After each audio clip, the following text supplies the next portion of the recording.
Good evening and welcome to tonight's City Council meeting. Information on how to watch, attend, and participate, as well as agendas, minutes, and recordings can be found on Broomfield's website at broomfield.org/council meetings. The public may also participate in public comment in person. Public comment will be limited to 90 minutes total per item. The first 1 through 15 participants in the queue have 3 minutes to speak. The next 16 through 25 have 2 minutes, and if time remains, the next 26 plus participants have 1 minute to speak. For our hard of hearing residents present, we have wireless headsets available in the back of the council chambers from our AV team. The City Council regular meeting is called to order. Council members Wynn and Ward are attending remotely, and there are 10 council members in attendance. Am I forgetting anyone? No, good. So we do have a quorum. Will everyone please rise and join me for the Pledge of Allegiance?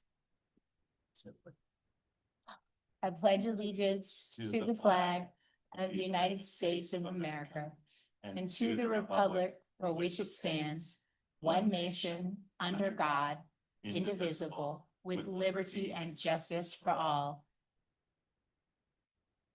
Almost 8 years have turned into the right. I'm a creature of habit. So thank you, Mayor Pro Tem. In an effort to keep order for tonight's meeting, I ask council members to limit their comments to 5 minutes. If council members are given an opportunity to speak for a second time, they should limit their comments to 2 minutes. We'll plan on a 10-minute break at approximately 8 p.m. We'll begin with council's review and approval of this evening's agenda. Council may add or remove items from the consent agenda, or council may revise the order of business for the meeting. Does any member of the council have any comments or questions regarding this evening's agenda? Are there any objections to this agenda being approved? Seeing none, the agenda is approved. There are no items under petitions and communications this evening. Does any member of the council have any reports or updates? I'll wait. All right, moving on. We'll now continue with public comment. This is an opportunity for the public to comment on matters other than those listed on the agenda. So if there's anyone who'd like to be heard on any topic, please come to the podium, state your name and neighborhood for the record, and limit your comments to 3 minutes, please.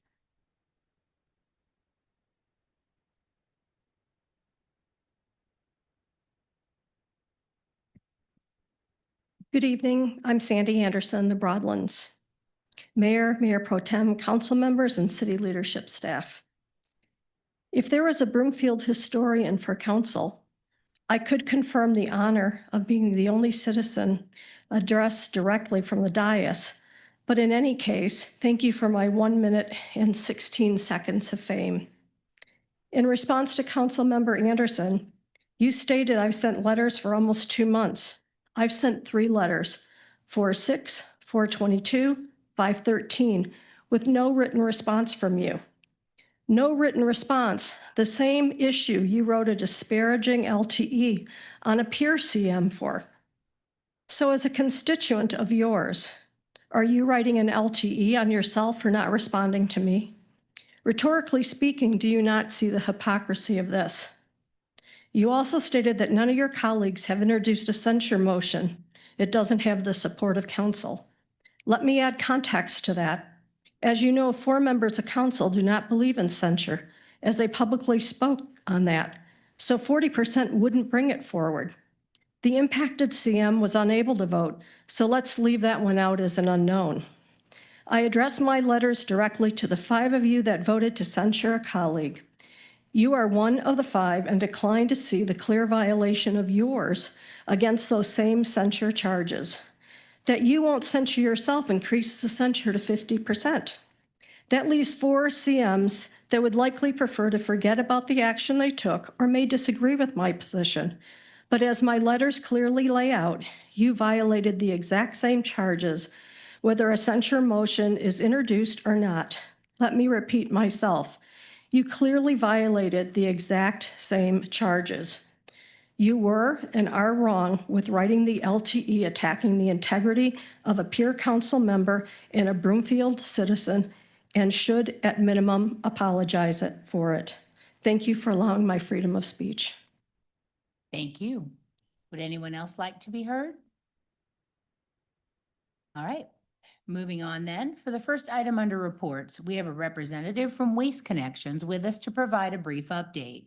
Please note that the presentation will not include a question and answer session during the meeting itself. While public comment is welcome, we ask that the remarks be made without direct dialogue and back and forth exchanges. Will the representatives here to provide the update please come up to the podium, introduce yourselves, and provide the update?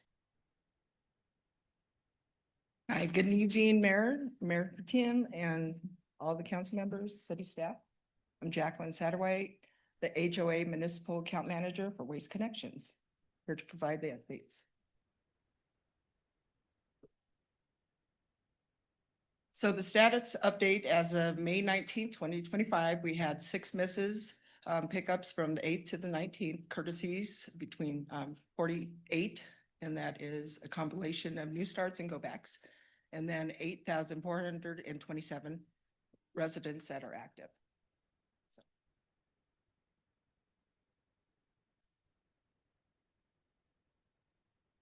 Good evening, Mayor Pro Tem, members of council, and city manager leadership.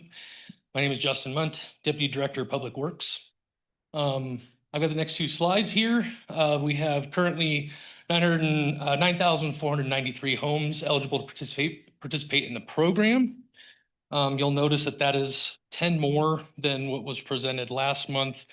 As we work through some of the multifamily units, we'll add some of these eligible homes and work with them to get them on the list. Let's see, 17 homes, sorry. As of May 19th, 1,066 residents are currently opted out. That rate is 11.2%. It's a 0.7% decrease, or 64 opt-outs less than we had last month's report. Opt-out fee bills are about to be sent May 26th. As a kind of a PSA, those will be sent as an additional bill to the House. It won't be part of the water bill. It'll be its own. And those will be sent moving forward on the 4th Monday of each month. Next slide, please. One of the things that we've gotten questions on is about yard waste now that the growing season seems to be coming upon us. Bagging yard waste, again, as we mentioned last report, is not required. However, it is recommended if you're going to bag or if you're going to put your yard waste in the bins, in the carts. It's much easier to get those out if they're bagged. It is recommended as best practice to dispose of those lawn clippings by mulching them into your yard.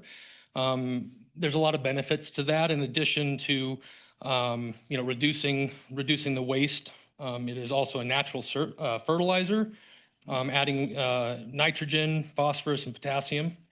Improves your soil health by adding organic matter to the soil. It reduces waste. And it actually regulates soil moisture. So you actually use less water the more that you mulch those clippings into the yard.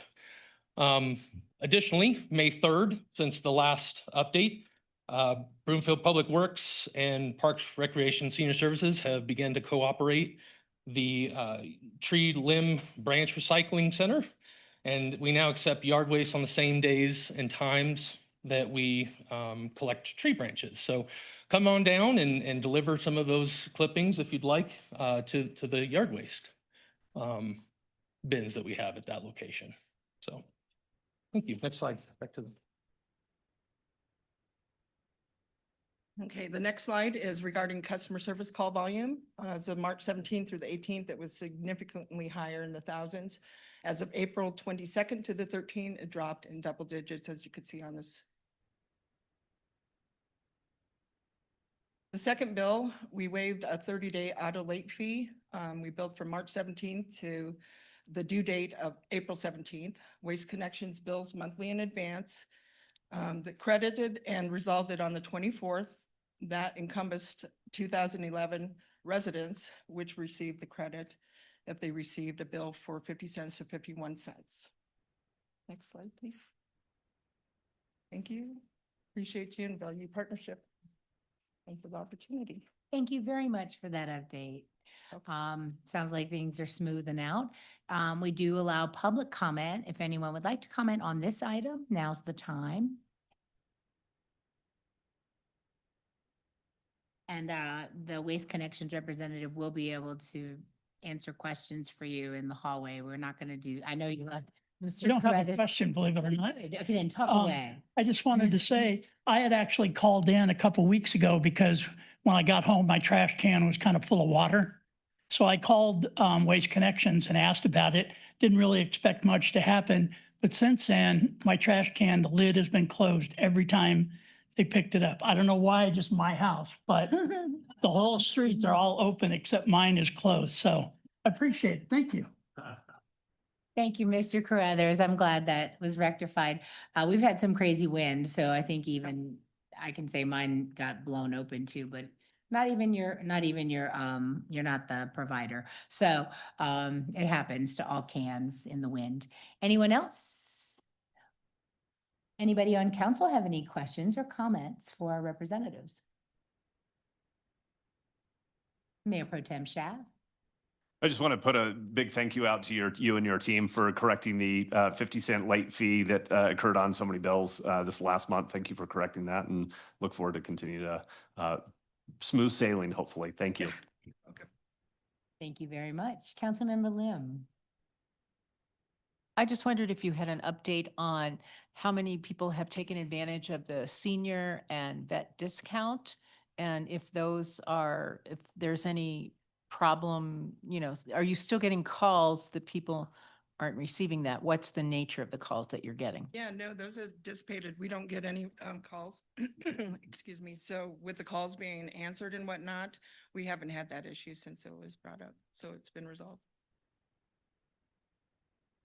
Wonderful. Anyone else? That's wonderful. Thank you so much for the update, and we'll see you next time. Sounds Thank good. you too, Mr. Mudd. Wait, can I bring old sod to the branch recycling? Like, Yes, we'll take some. Really? Yep. Oh, awesome. Thank you. People are taking out the Just, side. just no food waste, Okay, that's fair. all yard. All yard. Got it. Next under reports this evening is a presentation from the Housing Forum regarding housing survey results. Will the representatives here from the Housing Forum please make their way to the podium, introduce yourselves, and provide your presentation?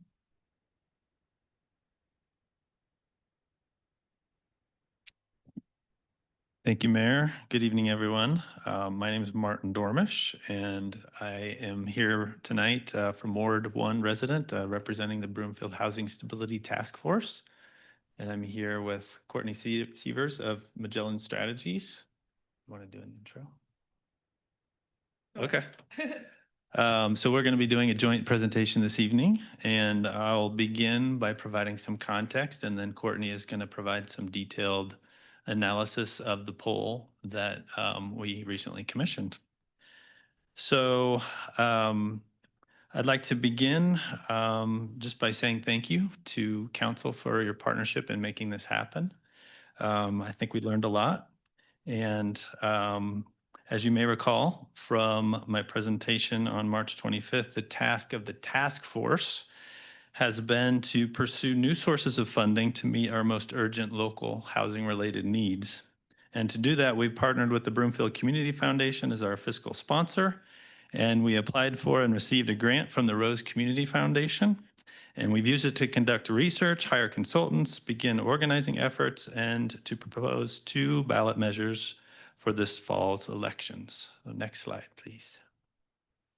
This is our relatively new website that some of you may have seen, broomfieldhousingfund.org, and we are Broomfielders helping Broomfielders. Next slide, please. So the reason that we've been working toward fall 2025 ballot measure referral is because more than 40 local partner agencies have helped collaboratively identify and quantify the current annual gap we're seeing in Broomfield between available resources and the needs of local residents. That gap is depicted on this simple graph that you see here on the screen and amounts to $15 million per year.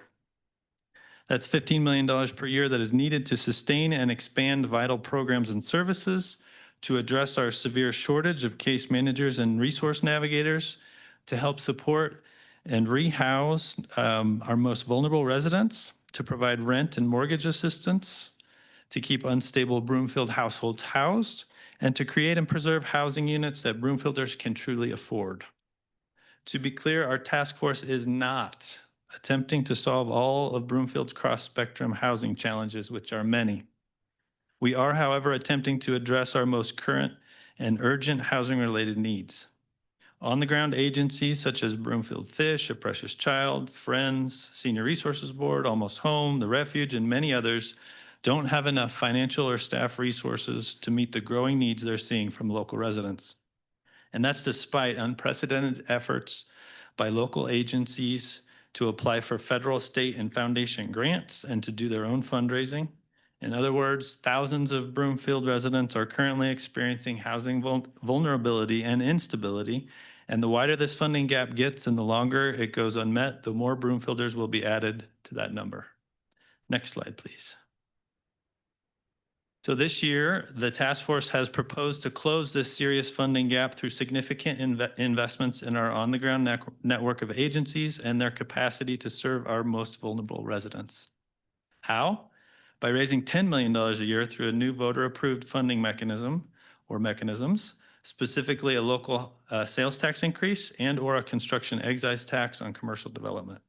Our final step before requesting official referral to this fall's ballot was to complete a scientific poll. And as I said before, we're very grateful for the city's partnership in making that happen. Next slide, please. So the generally accepted polling threshold in the ballot measure referral world is right around 60% in support. And if our poll results had been that favorable and in our Plan A range, then I would right now be asking council to vote yes to refer our measures for this fall's election. However, as you'll hear from Courtney shortly, likely Broomfield voter support for our measures is decidedly below 60%. So that means three things for us as the task force. One, we will not be asking the council to refer our proposed measures to this fall's ballot. Two, we are embracing the informative reality check about where our fellow Broomfield voters find themselves in regard to our 2025 funding proposal. The poll gives us and other local stakeholders and decision makers a helpful baseline for a longer-term Plan B advocacy, awareness, and education effort, because there's clearly a second important gap at play here. This one, between what's happening on the ground with local service providers and their many housing unstable clients, and the general lack of awareness about this housing crisis among Broomfield residents at large. They tend to know about their own housing costs or maybe even the struggles of their family or friends, but they're generally not aware that literally thousands of hardworking Broomfielders are suffering from housing instability. And three, we're asking council and our civic and nonprofit partners alike to join us in sparking some sort of community-wide study session to dialogue about how we can creatively address our urgent annual housing-related funding gap. Possible solutions could include city budget reallocations, new linkage fees, or future ballot proposals around a more voter-friendly measure in 2026 or beyond, such as head taxes or lodging or tourism taxes, or a combination of all the above, or some other idea that hasn't occurred to us yet. Because Broomfield's urgent housing-related needs are not going away. And really, this is a question of what we value and what makes our community special. Because as I've said here before, the true measure of a community's greatness is how it cares for its most vulnerable members. So that's all for me for now. Thank you again for your time and for making this poll possible and for listening to our presentation. And I'll turn things over to Courtney. Thank you very much, Mr. Dormish. Yes, good evening, Mayor Pro Tem, Mayor, excuse me. I was looking at the sign. Mayor Pro Tem and council members. Tonight I have my voice, so hopefully you guys can hear me this week. As Martin mentioned, my name's Courtney Sievers. I'm with a public opinion strategies firm right outside of Broomfield, right here, called Magellan Strategies, and we did this poll for the Housing Task Force, I cannot talk, with partnership with the City and County of Broomfield. Next slide. So again, as Martin kind of mentioned, the survey objectives for this poll were to measure support and opposition to a potential ballot measure, whether that be a sales tax increase or whether that be a construction excise tax. We did measure both of those potential ballot measures. We also just wanted to understand residents' opinion on if there is a housing shortage, what that looks like. Is it a problem with affordability, whether that be for rental units, whether that be for essential workers? We wanted to get a better understanding of just where voters in Broomfield stand on those issues. The poll was conducted from April 29th to May 6th, and we did a survey of 757 registered voters here in the city and county of Broomfield. The survey has a margin of error of 3.54%. And this survey is weighted on what we expect odd year turnout to look like. And so what I mean by that is, if we go to the next slide. I know this is a lot of numbers, but this is the voter demographics for the city and county of Broomfield. And so why I have that box in red there is off of the 2023 voter turnout numbers. That's who voted in city and county of Broomfield in 2023. And those characteristics and those trends tend to say the same from odd year to odd year, midterm to mid-year, midterm, presidential election to presidential election.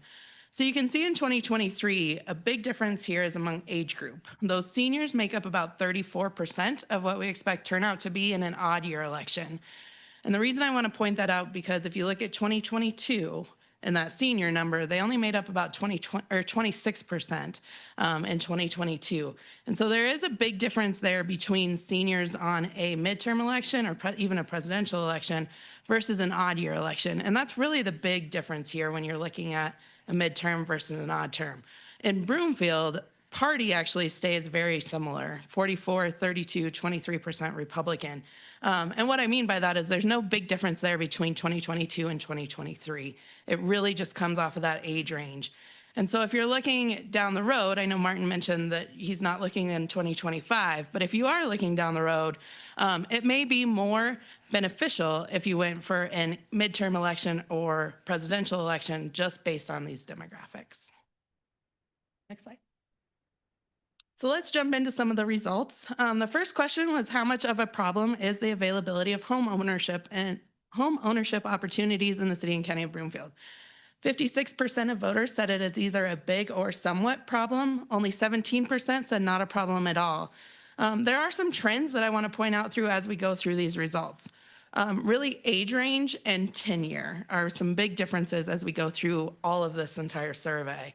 If you look at age range of those 18 to 44, 42% said that housing ownership opportunities is a big problem, compared to 27% for those other two age groups. Same thing goes kind of for tenure. The less time that you've been in the city and county of Broomfield, the higher a problem that is for home ownership opportunities. So there is some trend lines there for both of those, and they do correlate a little bit, younger, less time here, but there is some differences there among those two. Women do have a little bit of a gap there, 7 points between women and men on home ownership opportunities, and then you can see some differences there by ward as well there on the bottom. Next slide. So we also asked the same question specific to rental opportunities. How much of a problem is availability of rental opportunities in the city and county of Broomfield? Only 38% said a big or somewhat problem. 21%, 1 in 5 roughly, said not a problem at all. And again, this does not have as much of that leniency and differences among those age groups and tenure. They're very similar across the board, no matter which subgroup. Next slide, please. We also asked this problem for local essential workers. How much of a problem is it for local essential workers, such as teachers, retail workers, firefighters, police, nurses, to find rental and home ownership opportunities within their budget range in the city and county of Broomfield? 60% said that was either a big or somewhat problem, and only 11% said not a problem at all. You can see a little bit more of that trend, especially among the age groups there, with 46% of 18 to 44-year-olds saying that's a big problem compared to 35% of seniors 65 and older. There is a bigger gap here between women and men, with women nearly half saying that it is a big problem for those essential workers to find housing. Next slide. So then we did just straight up ask, do you think the city and county of Broomfield has a housing shortage? This is just outside the margin of error. 42% say yes, 46% say no. And it's pretty evenly split there on intensity as well. But you can see some of those trends again compiling on the by subgroup. When you look at those 18 to 44, over half say yes compared to 33% saying no. Compared to seniors where it's 37% yes, 47% no. And then those less than 5 years, just over half saying yes, compared to those that have been here more than 20 years. Next slide. So then we ask further question, regardless of whether you think there is a housing shortage, what do you think the solution is for that shortage? Among those that believe there is a housing shortage, that 42%, really it came down to building more affordable, diverse housing. But one thing I do want to point out is that their mentioning of diverse housing comes to more prioritizing affordable starter middle income housing. They did mention that specifically. They didn't mention as much condos, apartments, that kind of stuff. They mentioned kind of that middle starter home as that solution. Reforming zoning and reducing regulations, limit or regulate corporate and investment ownership, providing financial assistance and affordability measures all came up as solutions among those that believe there is a housing shortage. And then among those that believe there's not a housing shortage, a lot of them mentioned just letting the free market work without government involvement. Still reducing regulations and building restrictions were some of the solutions that those that believe there's not a housing shortage mentioned. Focused on affordability, not quantity. Again, somewhat circling back there to those middle income, single family starter homes. And then slow growth and preserving that community character. A lot of people mentioned just Broomfield's small town feel and keeping that. Next slide. How would you rate residential housing costs in the city and county of Broomfield? 78% believe it's too high, 18% just right, and 2% saying too low. Of that 78%, 42% said much too high. And this is really consistent there on the right by subgroup. There's not any huge differences here. They're all over 69%. Next slide. So let's jump into the 0.5 sales tax ballot measure. We did have potential ballot measure language. This obviously isn't specific to what would be on the ballot, but it was very close to what the task force was looking to do with the 0.5% sales tax and those three buckets that they were looking, talking about rehousing and stabilization and unit creation. Respondents read that ballot measure and then were asked if they would vote yes and approve it or vote no and reject it. Next slide. Among all respondents, 34% said that they would vote yes and approve the ballot measure, 60% said no, and 6% were undecided. And you can see there among that 60% that said no, 47% said definitely no. So again, this does not meet any sort of threshold that we would say would look towards passing any sort of ballot measure this year. But there are some things that are interesting to see. You can see in the continuation there among age group, which this does get a little bit more interesting. 18 to 44-year-olds are more supportive, almost statistically tied. However, that senior number comes up. You don't see that correlation go straight down among those three age groups. You do see the senior support kind of come up for the ballot measure. And then last but not least, you can see that continuation among the differences of tenure of those that have been here less than 5 years versus those that have been here more than 20. Next slide. So respondents were also read 12 information questions, really telling the story of the task force, what that money would go towards, what that money would benefit, or who that money would benefit, what that would look like, how it would be collected. And of those 12 messages, none of them were really a hit in the park kind of message due to the fact that only 34% said yes, support from the get-go. However, these three were the top, talking about rental assistance and additional services for seniors, followed by rehousing those that need it the most, those vulnerable individuals, talking about survivors of domestic violence, unhoused veterans, families who are temporarily displaced, homelessness. And then that third one here, and again, kind of going back to essential workers, talking about how this would help essential workers like teachers, firefighters, and healthcare professionals. And I'm going to go through the next few slides really quickly. These again were the top three messages, but we did have about 9 other messages that we tested, again, telling that story. what that ballot measure would do, how that money would be spent. So I'm going to skip through these. If you have any questions, please let me know, but I don't think we need to go through all 9 of them.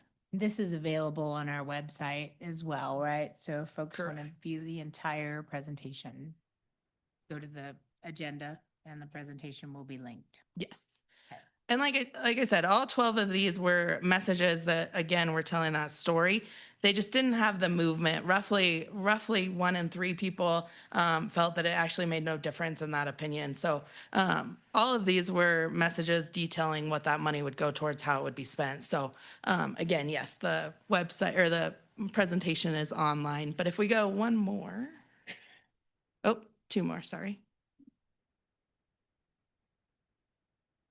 We then, once respondents read those 12 messages and were given those details of how that money would spent, what that money would go towards, we did an informed ballot measure. And what I mean by that is after reading those, we asked them again the same ballot language and asked them how they would vote now, yes or no, and whether there's movement there after reading those 12 messages. Next slide. That did not shift a whole lot, as we saw those messages really weren't that moving in support levels on making them more likely to vote for the ballot measure. But 39% said that they would vote yes and approve the sales tax. 56% said no and reject, which is only a 5-point difference from the uninformed ballot measure. Go to the next slide. This shows that difference from the uninformed to the informed and that gain of 5 points. Next slide. This does show the ballot measure from uninformed to informed by subgroup and some of the largest movement after reading those 12 messages. So what I mean by that is Democrats went from 64% to 72% support, gaining 8 points after reading those 12 messages. 18 to 34-year-olds went from 43% to 50% and so on. We did ask why why voters would vote one way or the other. Among the 39% of voters that would vote yes and approve the sales tax, a lot of it came down to human rights, helping those most vulnerable, unaffordable housing and personal struggles, having a personal tie to that situation, community stability and economic health. Respondents felt that stable housing benefits help the entire community. And then just a moral and civic responsibility to help those in need.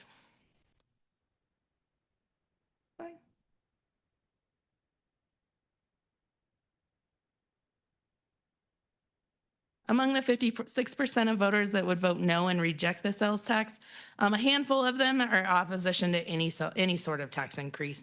You're always going to have roughly 1 in 5% of voters that are going to be against any sort of tax increase, really no matter what it's for. And so that's really the opposition to any sort of tax increase. There was a handful that said they had a lack of trust in government spending and how the money would be spent. Belief in personal responsibility and market solutions. A lot of people felt that living in Broomfield is a choice, not a right, and that people should live within their means. Negative views of housing and density, affordable housing and density. Some feared the increasing in affordable housing would lead to higher crime, traffic congestion, and decline of property values. And again, kind of losing that small town feel. And then just a concern over long-term effectiveness and scope. Skepticism that the measure would actually solve housing problems here in Broomfield. And then we did, among those that were no or undecided, we did ask a 0.25% sales tax rather than the 0.5, so a lesser amount to see if that moved anybody. And on the next slide. 84% still said that they would vote no on that ballot measure, even with the lesser amount. Next slide. Then the construction excise tax ballot measure. This is for a 1% tax increase on construction, commercial construction improvements. It had the same bullet points as the sales tax. It was just strictly talking about the construction excise tax versus the sales tax. Next slide. that 40% said that they would vote yes and approve the construction excise tax. 51% said no and reject. And a lot of these characteristics through subgroups are the same. You're seeing a lot of the same correlations, a lot of the same trend lines. However, on the construction excise tax, it is about 3 to 4 points higher for each subgroup on the construction excise versus the sales tax. Next slide. We did have just one informative question on the construction excise tax, really explaining to them what that is, and that the tax would not impact any residential construction or remodeling projects, and just ask them if that would make them more likely to vote to support the excise tax ballot measure or if it had any difference. And only 45% said that they would be more likely to vote for the construction excise tax. And then last but not least, we did just ask a question. If both ballot measures were going to be on the ballot in November, how would you vote? 27% said that they would vote yes on both the sales tax and the construction excise tax. 43% said no on both, and 12% were undecided, with 13%, just a little bit higher, saying yes to the construction versus the sales. And then the last few slides are just the demographics of the survey included for anyone to see. But if you have any questions, I'll open it up. Thank you very much, Ms. Severs. We'll now proceed with public comments. If anyone would like to be heard on this item, please make your way to the podium. State your name and neighborhood for the record and limit your comments to 3 minutes, please. Hey, Bill Crothers, Northmore, Mayor, Mayor Pro Tem, Council, and city staff. The one question I have, what exactly is a housing shortage? I mean, I see a lot of open apartments. I see a lot of houses for sale. What is this shortage that everybody keeps talking about?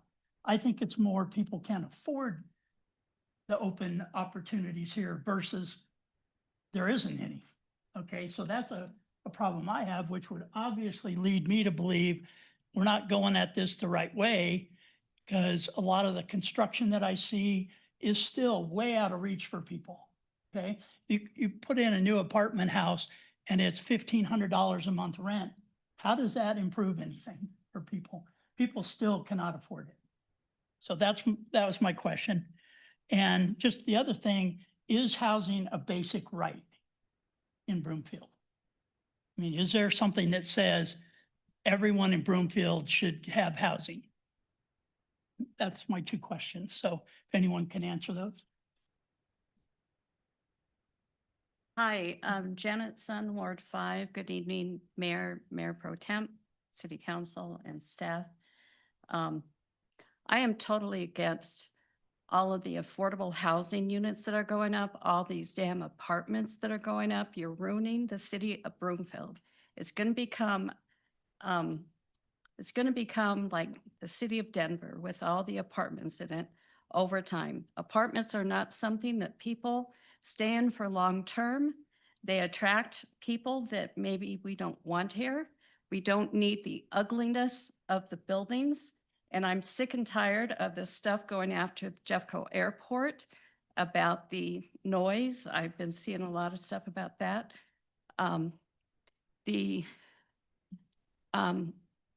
I did not work where I lived. I lived in Broomfield. I drove to Greenwood Village for years.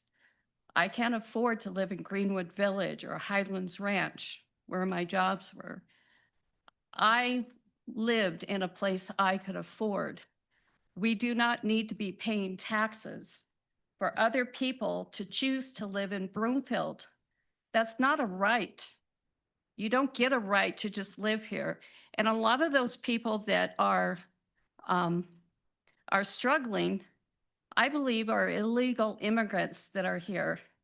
It is not our responsibility to take care of other citizens from other countries. That is not what we need to do. And I don't really care what you think, Todd or Heidi. I know you protect those people, but they do not need to be here and they're not on our dime. And I'm sick and tired of having taxes go up to accommodate other people just because they want to live here. We have a right to live here as citizens of Broomfield. We have We take care of ourselves. We don't ask other people for help. This is ridiculous what you're doing. And I totally agree with the results of the survey. No. Thank you. Good evening. I'm Dan McCauley. I am a recent home buyer in Broomfield Heights. I'm very excited. And I'm also the executive director of Flatirons Habitat for Humanity. I left for council these handouts that indicate, this is research from Habitat for Humanity Colorado, that the income needed to purchase a median priced Broomfield County home is $143,080. An average teacher in Broomfield County earns just under $33,000. My question is, what happens when the people that Broomfield needs no longer can afford to live here? Teachers, if they can't live where they teach, they will teach where they live. And we will now have no school teachers or firefighters who earn $65,479. What happens when our firefighting force has to commute 45 miles to come to work? These are real issues. These are issues of economic development, and I believe that housing is a basic human right, but I think these numbers stand up that housing is a good investment. Thank you. Thank you.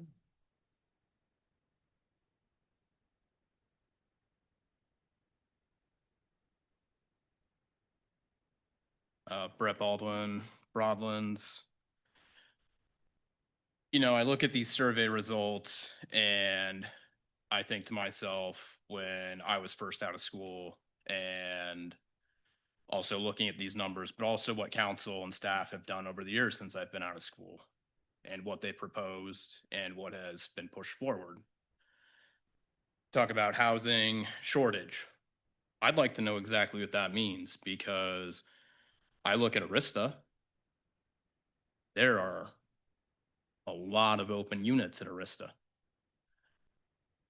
But I also look back at council history over the past 4 to 5 years, and I see multiple projects, condos, apartments, where council's taking cash in lieu instead of affordable housing, or they've cut affordable housing short. Why is that? Yes, Broomfield is expensive. You know where it's also expensive? Denver, Ponderosa, Highlands Ranch. Very close to, you know, where I work, but guess what? I can't afford it. I'm sure there's several others like that in this room or within the Broomfield community. So we make sacrifices. You go find a side gig. You go move closer into an in-between city. You don't take the free handout or become socialist and say, oh, we're gonna make sure you fit in here at Highlands Ranch or wherever it may be. That's not how I was raised. That's not how I was brought up. That's not how I've seen a city council or staff interact and decide how that city operates. The other thing I'd like to point out, Broomfield has become a lot more expensive over the past 7 or 8 years. And yet we're asking for a sales tax increase. Why? We've had the mill levy go up. Our taxes have all certainly gone up, especially over the last 2 years. And 2 other things I'd like to point out. Where did the funding come for this survey? How much did it cost? And how long did it take to gather these results? And were staff, council, and others involved in putting together that survey? The other thing is, and I get it, this council is put in a tough position, but you ultimately decided to increase water rates. I have yet to water my lawn. My rates have already doubled which staff said wouldn't happen until 2028. Thank you. Thank you.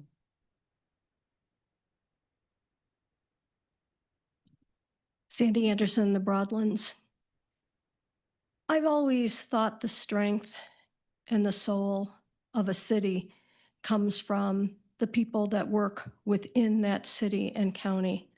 It might be how I was brought up, but having teachers, police, fire, retail, any of those occupations that serve our city and our community, being able to find a place to live and prosper in the city that they serve, I think is a huge strength. I also believe that people my age are at a different comfortable place until they talk to their younger friends and talk to their children who have master's degrees in education that are earning $50,000 a year, who'd love to live closer to their jobs, and they can't. This isn't about anything related to immigration, anything related to socialism, communism, or other boogie words. This is just the question of what is it as a community that we say we want to be a community? Do we want the people that are servicing our community to be a part of our community? I wish I had been asked to be part of that survey. I was not, but certainly I would have looked at the alternatives of being able to support an initiative to provide the support for the people that serve our community to live in our community. Thank you. Thank you very much. Good evening. Kim Tuisini-Pansai from The Outlook. Good evening, Mayor, Mayor Pro Tem, Council, City staff. My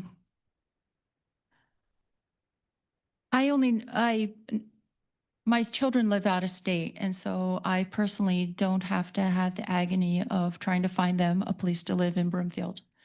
But I have a very good friend who has a daughter who she and her husband and brand new baby are trying to buy a house, and the only house that they could afford, they did manage to buy it, but it turns out that it has asbestos and it has mold and it has all sorts of things that have to be remediated. And fortunately, she has the family support and friend support to help fix that. But it just goes to show that and they work in Broomfield as well. It just goes to show how difficult it is as a young person or somebody with a less than stellar paying job or somebody who has illness or accidents or other kind of financial trauma.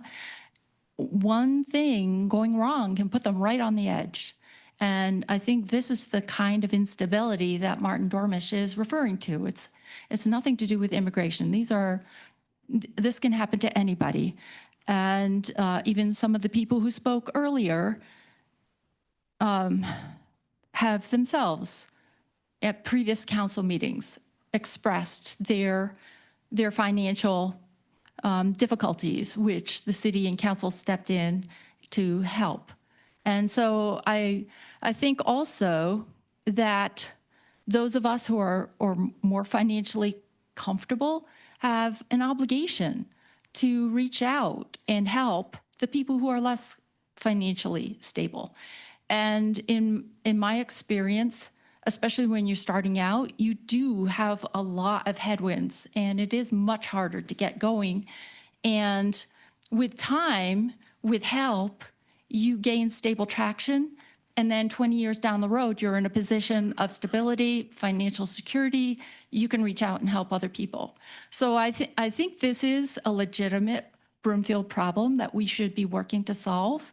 And I think it is our responsibility to help our neighbors not lose their homes because they either can't afford a home in the first place or they have financial difficulties. And again, this is what Martin Dormish is talking about. So, I would have voted yes. So thank you. Thank you. Good evening, City Council, Mayor, Mayor Pro Tem, staff. I did not write down what I was going to say, so give me some grace. But this has certainly been a contentious topic tonight, between the most heartless triad I've ever heard in this council and a very confusing definition of socialism. We've had some interesting statements made as well. I will keep it brief because I do not know a massive amount. I don't know the numbers. I don't know the details, so to speak. I'm sure they're available, but I have not had the chance to look them up because I had not realized this would be such an issue. So I will say two things. One, we have been building a great deal of affordable housing so far. We've got the units going up, and as previously noted, they are comically expensive. They are by no means available to the average person starting out, which I find myself in that group. Secondly, well, yes, I do agree that living in Broomfield is not a right. It is something of a privilege. We aren't here to debate where people should live or whatnot. We're here to do our best with what we have. You are not the President of the United States. You are the mayor of, mayor and council of Broomfield. And it's not a question of what we can do, what the best option is. It's the question of what is the best option available to us. Thank you. Thank you. Hi, good evening. Carolee Jackson, Broomfield Heights. I just have to say that I'm disappointed in the results from the survey, and just want you all to know that I fully support both of these measures. I did respond to this survey.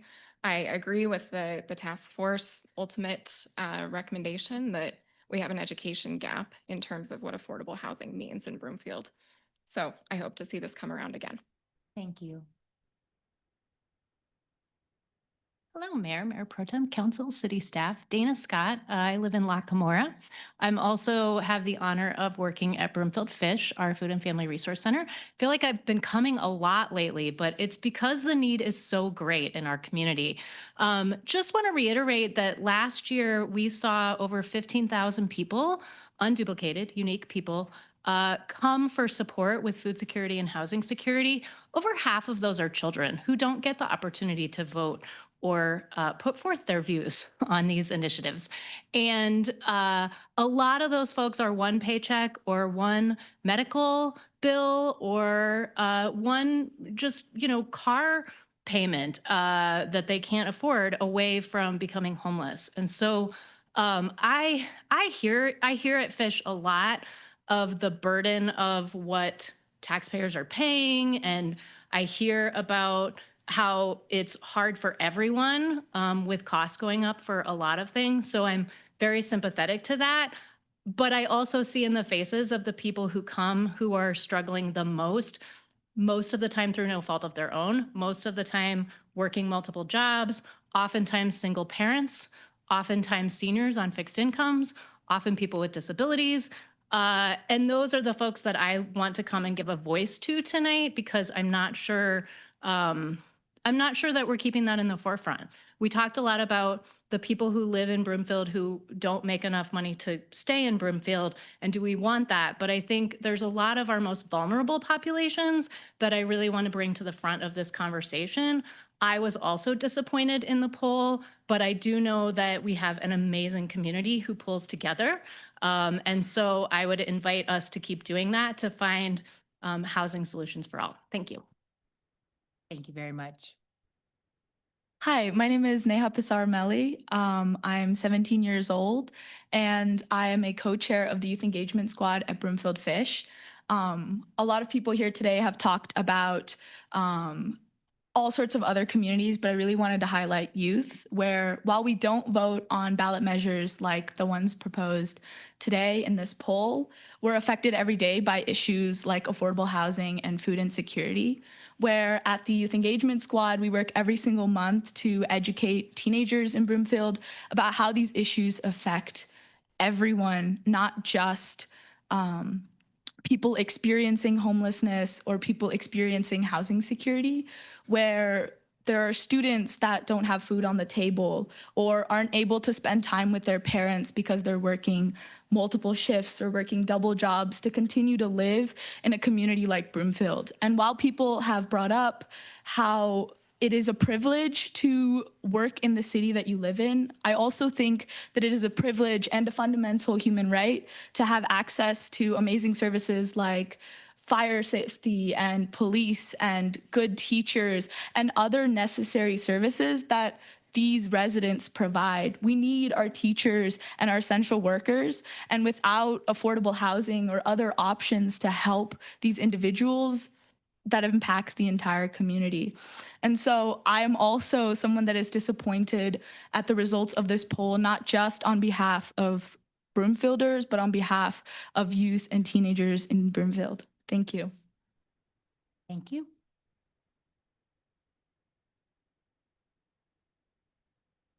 Mayor, council, staff, thank you for listening. I was very pleased with the results simply because, as a matter of principle, problems are not going to be solved by the government, whatever level, whatever entity, simply raising taxes and taking responsibilities that are only met by the individual and their families. Excuse me. So I was pleased that there is a preponderance of the people in this area who took the survey who understand that. The answer isn't ever escalating tax. With the inefficiencies of an attempt by government to solve the problems that are obvious, this wonderful young woman who just spoke, we have empathy, we have concerns, but the action of instituting what I view really as a push poll, hoping that you'd get results that could then press forward with tax and more programs, more control. Yes, you would have the appearance of the ability of the government to solve the problems that this young lady spoke of. But the reality is that is not what cures it. As to rights, as a matter of principle, before we start saying that things like housing are a right, let's go back to basics and principles. What are true rights? And if I have a right to take from others for my needs, for my housing, for my food, where does that end? It doesn't end. So I encourage our mayor, council, staff to keep in mind principles. Thank you very much.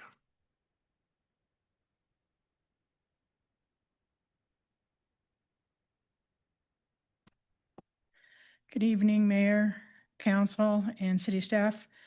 This is not the topic I came to speak on tonight, but I'm brought to it. I'm in from Country Estates, Jennifer Mickelson. Broomfield, to me, is a community that started out as a farming community, farmland, farmers, and then due to its proximity to other cities that were growing businesses, growing job opportunities, it becomes somewhat of a bedroom community. Then you see people having wealth growth within this community, home ownership, but commuting out for jobs. So now we have a community full of people who have a lot of wealth in their homes because they've worked hard and they've commuted in a lot of cases. What I see as part of the problem in Broomfield is jobs and the ability for homeowners to have, affordable housing. It's hard to find a job in Broomfield for a lot of people, and it's hard to find a place to live and afford it. I know my son can't live here. He can't afford to live anywhere near me.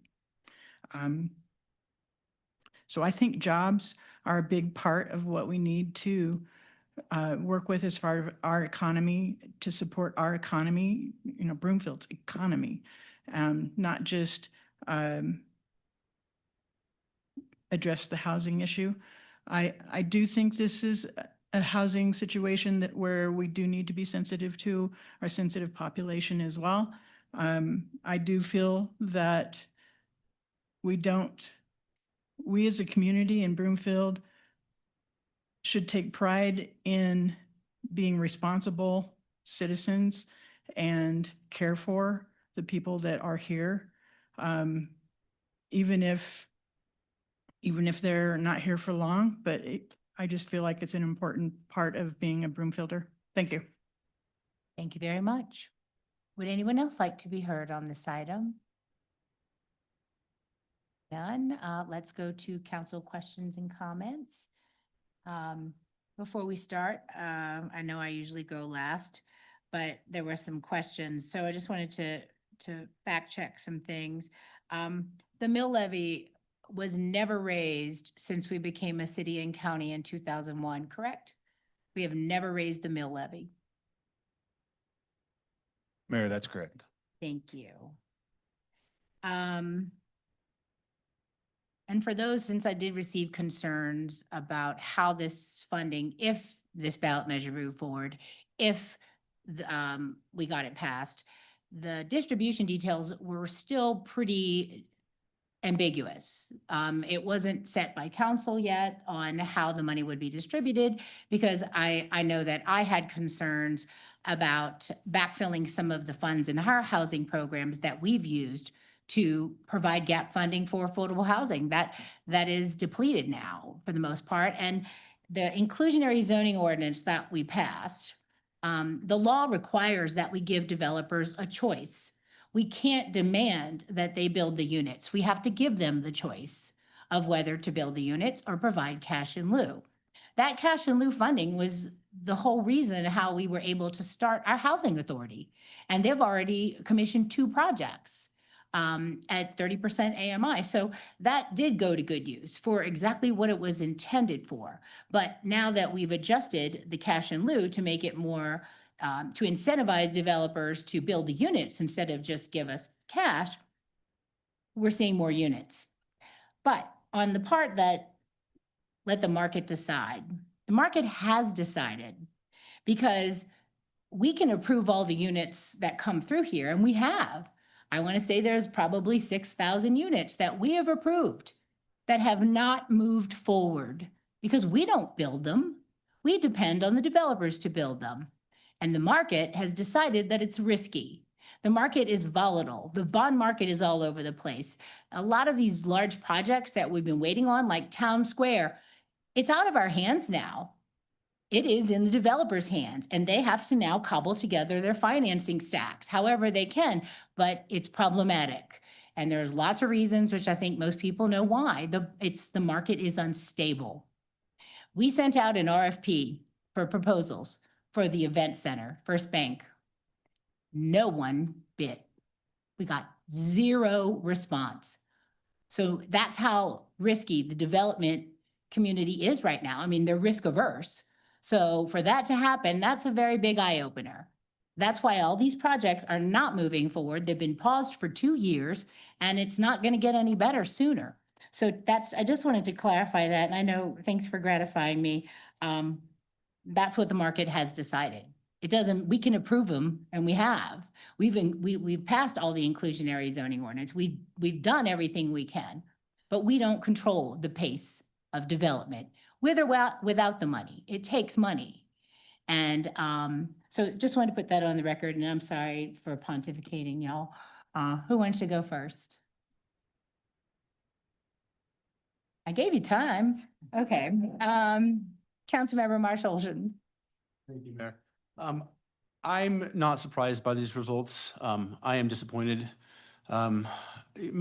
Marty, you and I have talked about, and my concerns over doing a tax increase this year. But that doesn't mean that this isn't an absolute need. We absolutely need to fix the housing in our community. It's a complex issue. It involves jobs, it involves the economy, everything that's involved in it. But we have to do more locally. And I wish that we could right now, wish this would go forward. Housing, access to housing, let me backtrack. We live in a community. We are not all individuals living on our own, doing our own thing. We live in a community. Part of living in a community is paying an appropriate level of taxes for essential services. Housing is an essential service. Housing, access to housing is a basic human right, as is shelter, food, healthcare, basic human rights. Everyone as a human being is entitled to a level of dignity that includes housing. And we have to figure out how to pay for it. And that's the challenge. And while this is not going forward this year, I do hope that in future years with education, we can move something forward. So thank you for bringing this to us. Thank you, Mayor. Thank you. Councilmember Cohen. Thank you, Mayor. I think obviously the usefulness of this survey is finding out we have a lot of education to do. Very interesting, diverse opinions on what a housing shortage. I was going to attempt, and you can correct me if I get this wrong. I think it was Mr. Carruthers who asked, what is a housing shortage? And it's really a question of what's affordable housing. I moved here in 2013. I did not buy a house the first year because there was nothing on the market.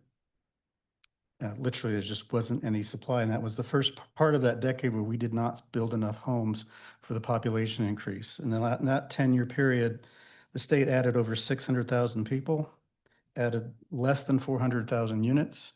At the same time, there was a 25% growth in employment and jobs. And at the same time, people were not selling their homes because you couldn't afford to downsize. And that's still the case.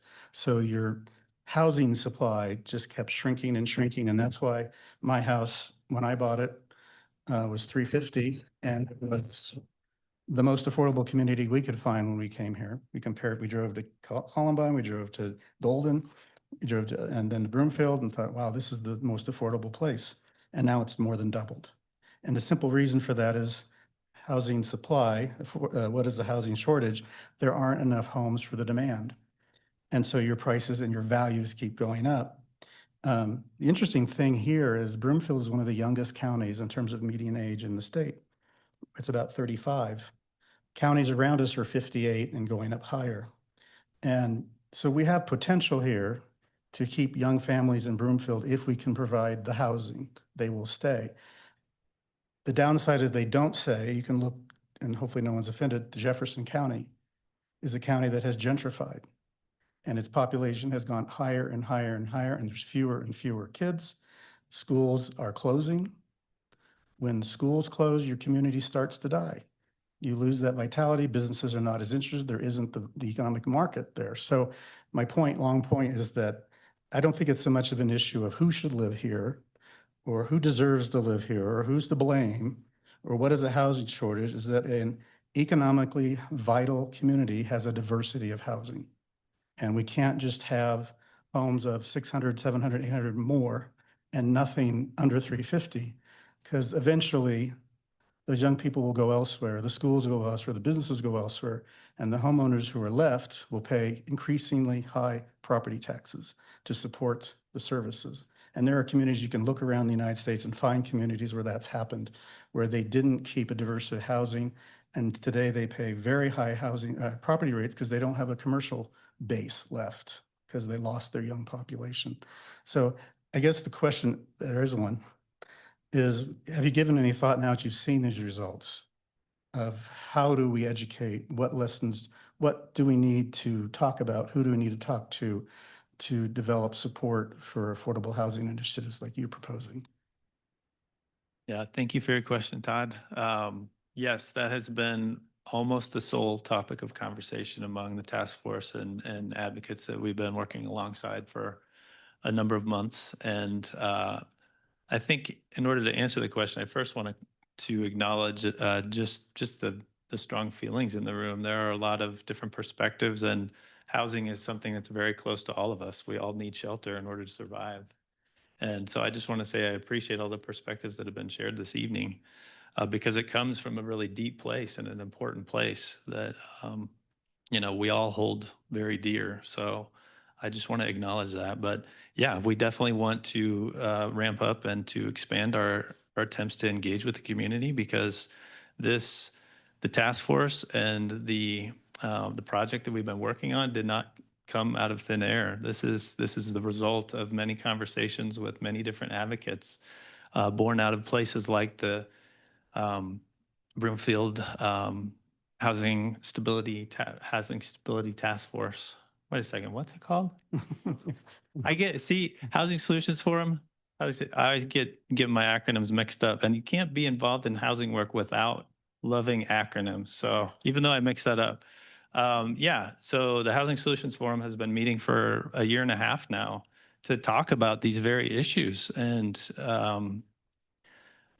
just to note the organization and makeup of that group, it's an informal gathering, a participation-based gathering of advocates from all over the community. More than 40 different agencies are represented in that group. So there are a lot of different advocates that, for them, this is a no-brainer. It's a crisis. We're in the midst of seeing so many people who are in need and asking for and needing help. And there are many agencies that we respect and rely on in our community, like FISH, like Habitat for Humanity, who've been represented this evening in comments, that are trying to address those very real needs from very real households and families with names and faces and stories, whose voices are not often heard in settings like this, and their voices need to be amplified. So that's in part what we're trying to do here through the task force's work. And so we're trying to figure out, what is the best solution? What is the best way to come up with funds to meet these needs, to fill this gap that I showed on the chart earlier? It's a big gap. $15 million per year is a big gap, and that is all encompassing of urgent housing needs in Broomfield, including nonprofit and city-led programs. This particular effort that we were trying to move forward for this fall was to benefit local nonprofits. And just to be clear, City Council did not come to us and say, hey, we want you to introduce this measure. We came to them and said, this is the need we're seeing in the community, this very drastic and real need, and we want to address it. And here are the ways, based on our research that we've done over the last 9 months to a year. These are the ways that we think are the best and most appropriate ways to address it in this moment. And we followed our steps as well as we could. We went through the whole process, learning as we go, because this is a kind of a build the plane as you fly it type effort.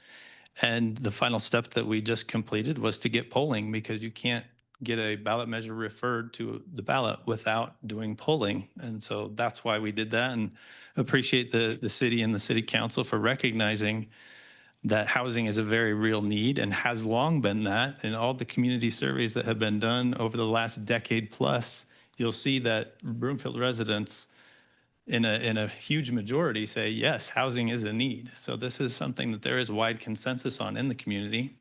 And even our poll showed that when it comes to our cost too high in Broomfield, 78% of people said, yes, hell yes. Even. And, but there is that gap, Todd, that you referred to in terms of education and awareness. And that is a gap that we need to close if we want to move forward with efforts like this. I do want to just say that we're not tied to one specific mechanism. We chose sales tax as our primary mechanism to bring this year, because it was the best mechanism we felt for achieving the revenue that we needed in a short time frame, and that would set things up in a good way.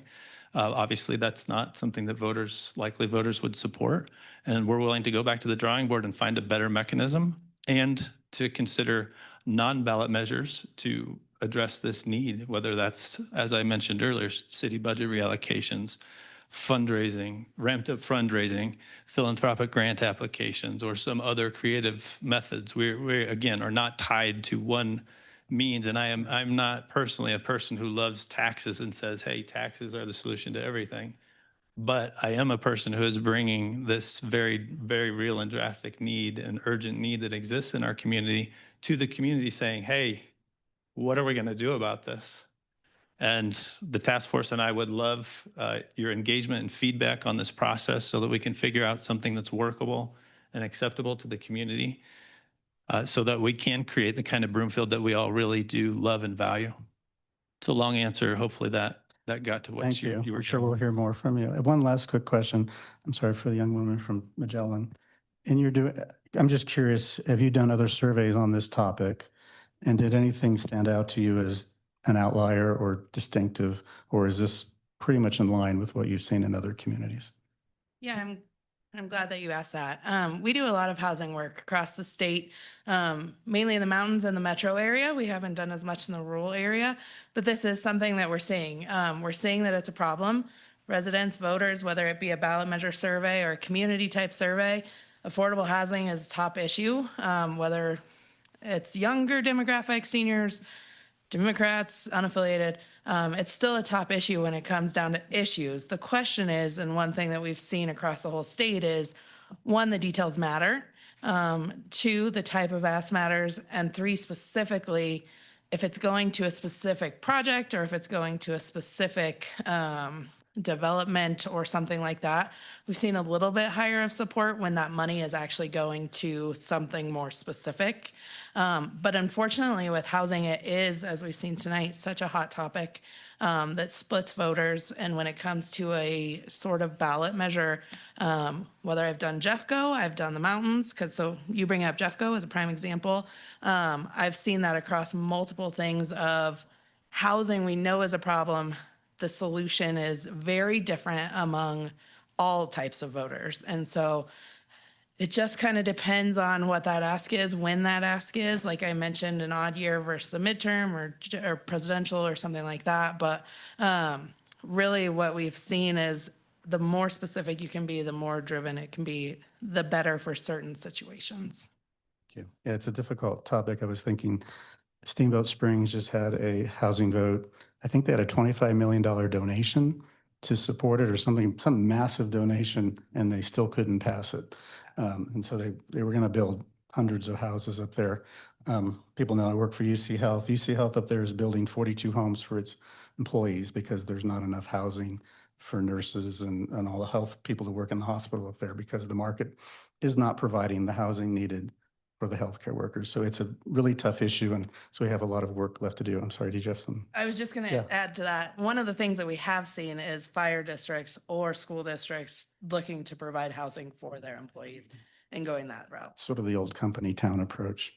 Last thing I'll shut up is that I ask everybody who did speak to stick around because the BHA presentation is later this evening and there's some remarkable accomplishments that they've achieved in their short time and how many homes they're bringing onto the market. So thank you. Hinkle. Thank you. Wonderful remarks, Councilmember Cohen, and a great presentation. Thank you for the opportunity to even let us engage on a poll like this. I know sometimes it's very easy to get caught up in the anecdotal or the storytelling, but there is a lot of storytelling to still tell. We have kids that live in our neighborhoods who want to live back at home. Many of us have 20-year-olds that want to move back to Broomfield. Let's figure out a way that we can do that. So I just have a few questions. Well, one first comment, I noticed that on both sides of the coin, it seems like regulations on building, is an issue. We have approved a lot of homes and a lot of spaces, but the market isn't answering. So this whole thing about, market's going to answer our problems, it's not currently answering our problems right now. There's a lot of bad things going on in the market. Tariffs are having an issue as well. So there's just a lot of things going on. I do want to address just sort of this issue in the room where if you're not involved with nonprofits, I beg every single person in this room to get involved with nonprofits. They are in a lot of pain right now. And it's not because they aren't doing enough. It's because they are doing more than enough. And it's a privilege to be here tonight and have the time to be here. The people who are going to the nonprofits for help, they're at work right now. We have a lot of people that are working 2 to 3 jobs and they don't have this privilege like we do to come and speak like this. So let's use our privilege and our time to really get to know other people who have 2 to 3 jobs. And I have yet to meet an immigrant who does not want to work. I repeat, I have yet to meet an immigrant who does not want to work. Lastly, I will ask Dana, would you mind coming up and answering one question or two questions for me? I know. Dana's in charge of a lot of our food resourcing in Broomfield. And a lot of people don't understand just how much cross-sectionality happens between, our food and our housing and what's really necessary. So when you have someone coming into Fish, generally, what are they saying about their housing needs as well? So the biggest aha in our work with families coming in is, like you said, there's an assumption that maybe people aren't working or underemployment, that sort of thing. Most people are working and they're just not getting paid enough to make ends meet. Most people are spending 75% or more of their monthly income on housing. I would repeat that. That's noteworthy, right? Like imagine spending 3/4 of your monthly income on housing. What's left, right? Rents have gone up 75% in the last 10 years. A lot of those folks really are living paycheck to paycheck. They're doing everything they can. And it's just really challenging. We do see a lot, I'll reiterate the demographics. I think we see a lot of single parents who really struggle. If anyone wants to do extra research or homework for tonight, you can look up the Colorado self-sufficiency standards. Those are put out. That's a thing that looks at how much does it actually cost to live someplace, not like what's the federal poverty level, how much does it actually cost for a single parent with And to live someplace without any assistance. without any assistance, correct.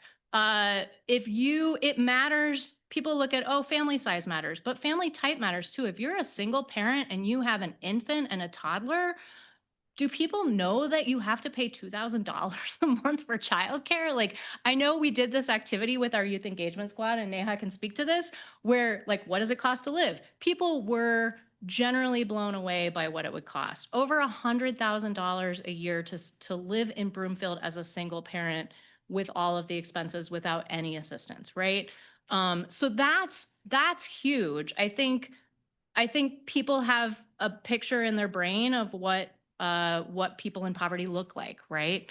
And I think they would be surprised to see, all the folks that we see every day coming to Fish for food and housing. I think the other thing is it's complicated. Like you all talked about it, right? It's not a single thing. I heard somebody mention workforce and employment and higher paying jobs and that sort of thing. When someone comes for our Keeping Families Housed or Keeping Seniors Housed program, we do the support assessment with them that looks at 14 different areas of resiliency. It looks at mental health. It looks at healthcare costs. Are you signed up for benefits? It looks at childcare, if there's childcare costs, housing costs, food costs, healthcare, all of that. And it looks at what are the biggest barriers by family. And so that is hugely helpful because a family might not know that there's childcare assistance help. They might not know that if they come to Fish and get food, they can save $600, $800, $1,000 a month on groceries, right? So it's that shell game that our families have to play, and they're remarkably talented at budgeting, right? Everybody's like, oh, they should just take courses on budgeting. They're remarkably talented on figuring out, I can pay this bill or this credit card in advance and make ends meet. But it's the stress of that is huge. And we see that every day. Okay, thank you. I also want to point out too that we have an aging community. And so what are you seeing as far as an aging community? Maybe if their rents have been increased. I've heard that a lot of times, they're on a fixed income, their rents increase. What do we do for our seniors? What are you seeing? Boy, I wish Ben Vager were here right now. We are seeing an increase in the number of seniors who are coming for support, to the point where we actually have 2 early shopping times specifically designated for seniors. And we started a Keeping Seniors Housed program, and I know the city is also doing a program with seniors because we're seeing a lot of folks on fixed incomes who can not afford their increases in rent, or their increases in medicine. That means they can't afford their rent. Like it's a domino effect, right? So we're looking at longer term subsidy programs for seniors because it's not like you're going to tell the 72-year-old who has diabetes that you have to go work 2 jobs, right? So it's more complicated with seniors. because they're on fixed incomes. Same with folks on disabilities, and we see a lot of those people come. Thank you. I just have one more statement too. I had a talk with my husband the other day about, cuts in Medicaid happening. We're also talking about cuts in SNAP benefits. CCAP is now stopped at the state level, so we don't have a lot of free childcare anymore or preschool. One story that he told me that I had no idea was happening when he was a captain in the Army, guys were on SNAP benefits. So our government actually is not even really taking care of our veterans and those who are serving in our military. So I want to make sure that people understand that when we talk about people who need SNAP benefits, people who need other benefits, just to exist, protect, clean, engage, teach our kids, watch our kids, keep them safe. Our children are our most precious gifts. To give them up to somebody, we should pay them a living wage. And so that also includes our military as well. Thank you. Thank you. Mayor Pro Tem Schaaf. Thank you, Mayor. So I just wanted to make sure that we get this clarified. So there was a couple questions about what is the definition of housing shortage in Broomfield? And Marty, I wanted to make sure that you were able, since you were one of the creators of this survey, an opportunity to define what does housing shortage in Broomfield mean to you and to the rest of the task force? Yeah, thank you, Devin. That question that was on the poll is more of kind of a level setting question. It's just a general way to ask for people's perspectives on housing and to get their feedback and responses. So if I were talking about a housing shortage, I don't think we necessarily have a shortage of overall units, but we definitely do have a huge shortage of affordable units to people at a lot of different income brackets in Broomfield. If you just reflect on one of the statistics that was shared earlier about that Dana shared, 15,000 unduplicated residents served at Fish last year. That's 1 in 5 Broomfielders.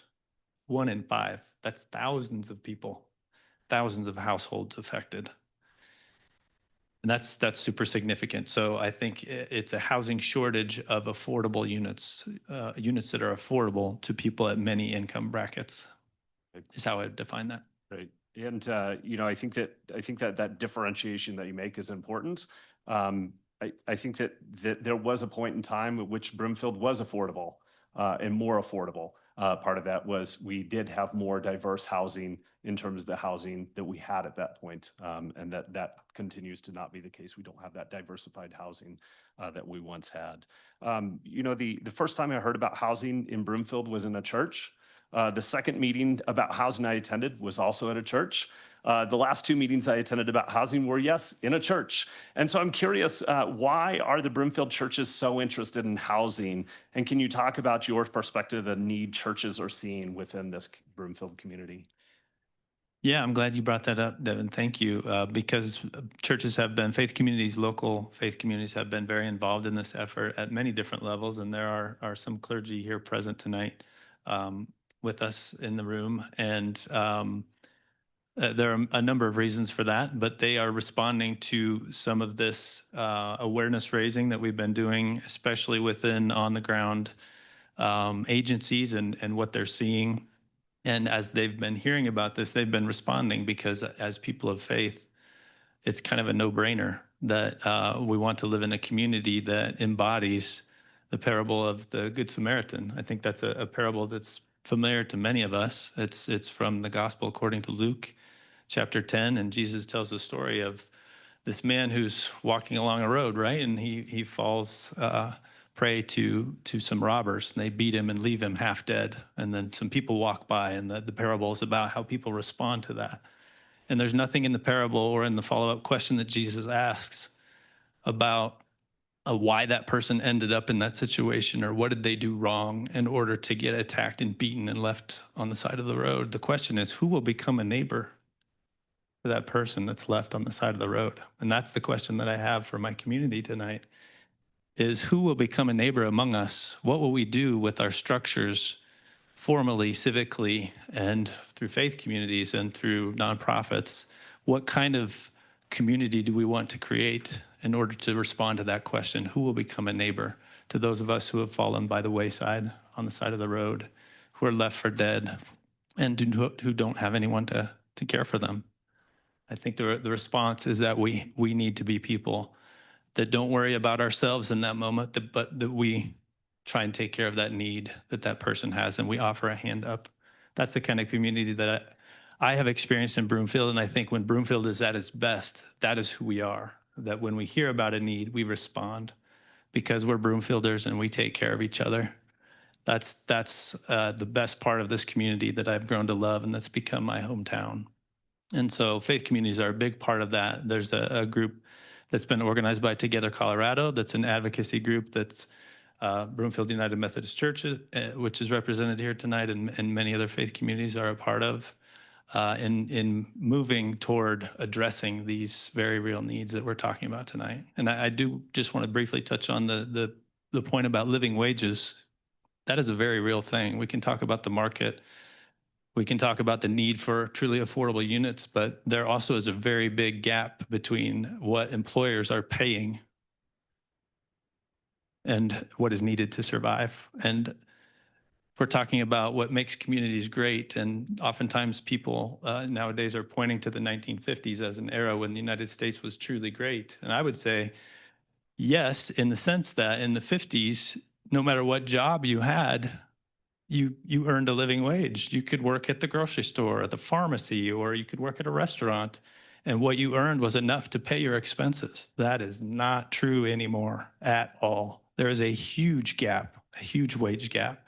And that is something that needs to be addressed and perhaps could be effectively addressed, at least in part, civically. So that's another thing I would leave with you. And also, I just want to say, we want to continue this conversation and amplify this conversation so that we can come up with effective solutions, because the need is not going away.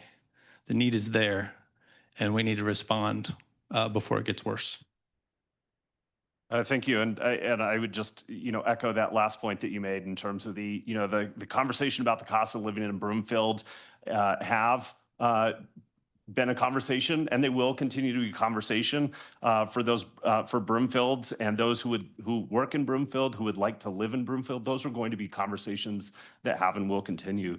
The biggest driver of the cost of living in Broomfield is housing. As we heard from Broomfield Fish, that can be upwards of 3/4 of somebody's work income. So I'm glad that we have and will continue the conversations about cost of living and housing in Broomfield. But I think, as Councilmember Cohen, at some point we have to take action because we've seen what happens when we don't see action. Not us Broomfielders, but other communities that could be like Broomfield if we don't take action. So thank you. Agreed. Thank you. Councilmember Lim. I only have one question about something that hasn't already been hit upon. On slide 13 in the presentation, it refers to ideas from people who believe there is a housing shortage and how that could be solved. And this is really more addressed to our own staff. So some of those solutions that people who believe there is a housing shortage suggested are things that Broomfield already does. And so I'm a little perplexed, we offer subsidies for first-time home buyers. And we have a program for that. We give we waive a lot of fees for affordable housing developments that we've approved. So some of these things that I'm looking at, even by people who show that there's a concern, I'm thinking, wow, maybe are our own efforts in Broomfield well known? So that's just a comment. And because I certainly hope that people who identified on both sides, I think the group said that there was a middle housing shortage, would be aware that there's a first-time homebuyer program in Broomfield. So thank you. Thank you very much, Councilmember Lim. I was going to point out the same slide because I saw a lot of that. I was like, well, we're doing that, we're doing that, we're doing that. But as I said, we don't build it. And these say, I know I'm just taking my own time here, but I don't do it a lot. Build, build, build. I'm like, we're not the builders. We approve And we've approved enough for 18,000 new residents already, but they're not going to come anytime soon because the developers haven't started to turn dirt. And that is where we are with it. Beyond, money being the biggest driver. Colleagues, any other first time comments before I go to second round? Not seeing any. Councilmember Marshallson. Thank you, Mayor. I just wanted to point out also on that slide, there are, and this is for public information, there are some things. Slide 13 if you want to Yeah, put it up. there are some things on there, rent control. We have no authority at the local level to limit rent increases. That's a state preemption. We can't do that. Preventing large corporations, private equity firms from buying up housing stock. That's a problem throughout the country. Again, we have no control over that at the local level. That's maybe not even a state issue. That may be a federal, probably. So just want to point that out for people's information. There are some things that we at the local level can do, and there's stuff at the local level we can't do. So thank you. Thank you very much. Anything else from my colleagues? Well, I want to thank the entire coalition, the task force, and all of our partners for doing this work to give us a pulse. And I think, what you see is a lot of folks are already cost burdened, right? We're dealing with increased household expenses. We all live here too, so I know. And I think it's a snapshot in time that reflects the times. The uncertainty is real for so many people. And this is, I think, what you see. So we try again, we keep the conversation going. And I just want to express my gratitude to everyone who's been working on this for the last year and a half. We appreciate you. Thank you, Mayor. Thank you, everyone. And thanks for sticking in with the discussion. Thank you all. Next under reports is an update regarding council meeting call-in services. Mr. Casey, Deputy and City and County Manager Casey.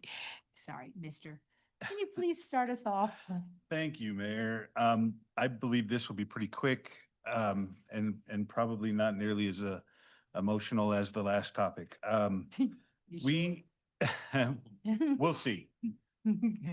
So as you probably recall, earlier this year in March, we discontinued our remote call-in service for city council meetings to do public comment. That's because the vendor that was providing that service had also discontinued that service. So council had directed staff to go back and look at some alternative options, and our staff has done that. I'd like to thank Jake Donnelly, who's sitting in the back of the room, and Robert Belton, who's our IT deputy, and the other staff that helped kind of facilitate the review of this. Kind of have three options here, but I'm really going to make a recommendation. So as we looked at this,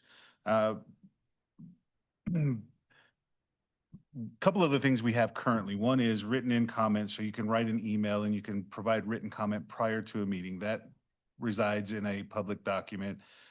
It goes into our correspondence folder. The other way you can make public comment is to show up in person at the meeting and make public comment. That's not always an option for everyone. So this alternative would allow us to do kind of all of that. The three options that we looked at, one was a Zoom call-in option. This is audio only, not video, and that would be run through the Zoom platform. There's a lot of pros and cons to that. One of the biggest pros, it doesn't cost a dime for us to do that. We've already got the platform ready. We've already got the skill and the expertise in our staff to manage that. We provide Zoom links for council meetings now to our council members. It would be an add-on to that. It would just be a call-in option. Some of the cons to that are you don't have a very good queuing system for comment. There's not a name that's displayed on that screen for the commenter, so it would take a little bit of getting used to. The other option was CRL. One of their employees had started a company, a third-party vendor called Wireside. They provide the exact same service that CRL did for roughly the exact same price that CRL provided. That is a third-party vendor. It does cost, it's about $85 an hour, 12 cents a minute for the call-in service and a $50 minimum. As we added that up last year, we got to about $10,000 for the calendar year of '24. Third option was Agenda Link, and we decided pretty quickly that that wasn't a viable option. It doesn't allow for that interactive piece that would create live public comment options. So those are the three options. Obviously, a fourth option would be status quo. We would do nothing. We would not implement anything. But our recommendation from the staff perspective is that we move for the Zoom platform and that we provide public call-in options on Zoom. I would think that that's probably the thing that we could do quickly. We could probably have that up and running, maybe not by the next meeting, but by the 10th, by June 10th. Just to give us time to make sure that we get all the communication ready, that we instruct residents how to use that platform. And then we could also look at other options downstream. If we start with the Zoom option now, we could look at other options down the road. So I will end with that and see if there's any questions. All right, thank you very much, Manager Casey. Colleagues, any questions, feedback, preferences? Councilmember Delgadillo. Thank you, Mayor. So the first question, and I have a sense of the answer because I've also been at these meetings in addition to you all, is how often do we need to make really good use of a queuing system? Like how critical is that? Because to my recollection, it's usually only a couple folks who are calling in, so not having a queuing system doesn't seem like the biggest loss if we're to go with Zoom. You are absolutely correct. It is very infrequent that we have a line of individuals wanting to make comments. So that queuing system is going to be, at current time, we don't anticipate it being a heavy lift at all. Okay, that sounds good. And then what would a jerry-rigged queuing system potentially look like with Zoom? If we did have a handful of people, like I know what it looks like when you're a host letting people in, and I'm wondering if that's a similar flow. Yep, that's exactly what it would look like. It's the webinar kind of function. So you have folks waiting in a room and they would raise a hand, raise a virtual hand to be next in line, if you will, to make their public comment. So it's pretty similar to as any Zoom public platform meeting that you're in. If you're a host or a panelist, you're on the video. If you're just watching as a, I don't know, I think there's a term for that, attendee. If you're an attendee, then you're just listening to the meeting. And again, you would raise your hand and our staff on this end would be able to see who in that group had raised their hand.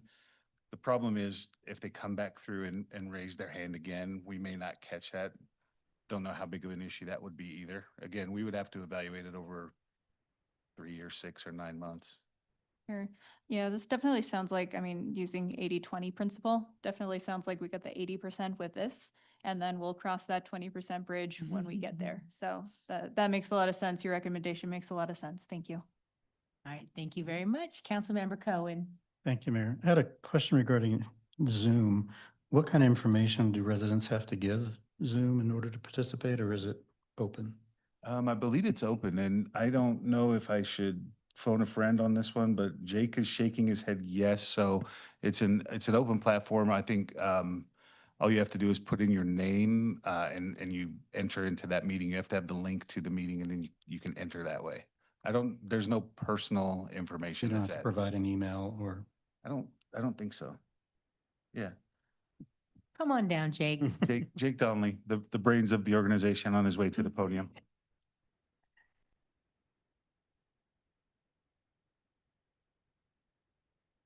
Good evening, Mayor, Mayor Pro Tem, Council, Councilmember Cohen, great question. How we have it set up for the audio only, so it's just a dial-in phone number. Typically, their phone number would be showing on the screen, but we have the option to mask those numbers so they're not out for the public to see. So if we're providing that phone number for dial-in, the member of the public would just dial a phone number, enter a meeting ID, and then have audio into the meeting. Okay, so both of these, the resident just needs a phone Correct, to participate. correct. So one, you'd call in, if anybody used Zoom, you plug in the ID, so you're in the right meeting, and not commenting in Aurora or something by accident. And then the other one is a basically replacement of the existing system, correct? So I'm just interested in what barriers might be presented, whether you have to have internet, what do you have to have in order to participate? It sounds like just a phone. Correct. Okay, thank you. Thank you. Councilmember Marshallton. Thank you, Mayor. Some of my questions have already been answered. But out of curiosity, we've seen other communities have had problems with their call-in meetings with outside organizations, bombarding them with different issues, Gaza, for example. has become a problem in some communities. Do we anticipate this becoming, is there, I mean, if that was become an issue with this system, would that, is there a barrier that, to cut it off or? Yeah, so the functionality for the Zoom call is our staff would be moderating that, and if someone is saying comments that they shouldn't, or if it was getting beyond their 3 minutes, they could cut them off, they could mute them. So yeah, we have the ability to do some of that. And I believe that the team did look into other communities that use it, and it's been pretty successful in other surrounding municipalities.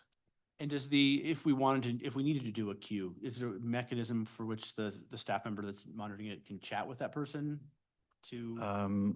Jake Donnelly, ladies and gentlemen.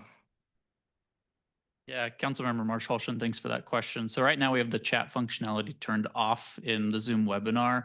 It's tricky with the webinar functionality to have a back and forth with just one attendee and then one panel member. It's typically communication that goes out to everyone that's viewing that webinar or listening into that webinar. Okay, thank you. Of course. That's all, Mayor. All right, thank you very much. Councilmember Anderson.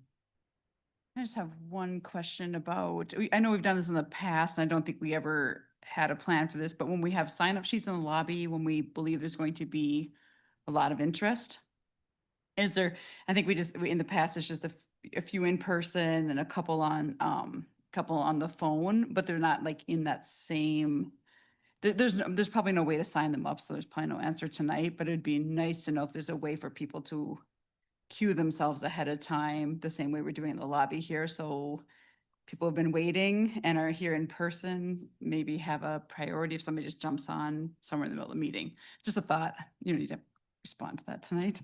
Councilmember Anderson, thank you. I took some notes. That's a great question, and I don't know that we've contemplated that when there's an item where there's a lot of public comment, how you would queue in folks that are call-in versus the folks that are in the room. So we'll take that back and look into it.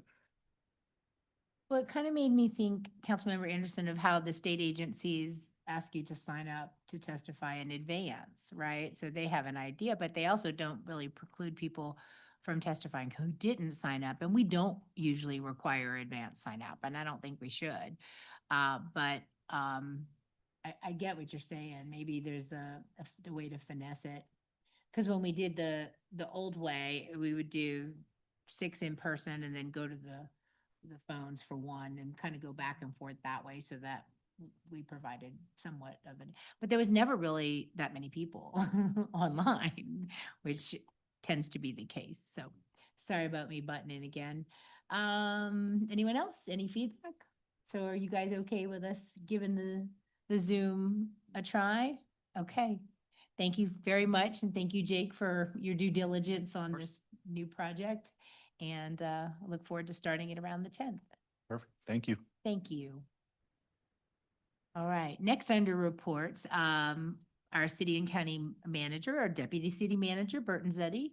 Mr. Casey, do either of you have a report other than that?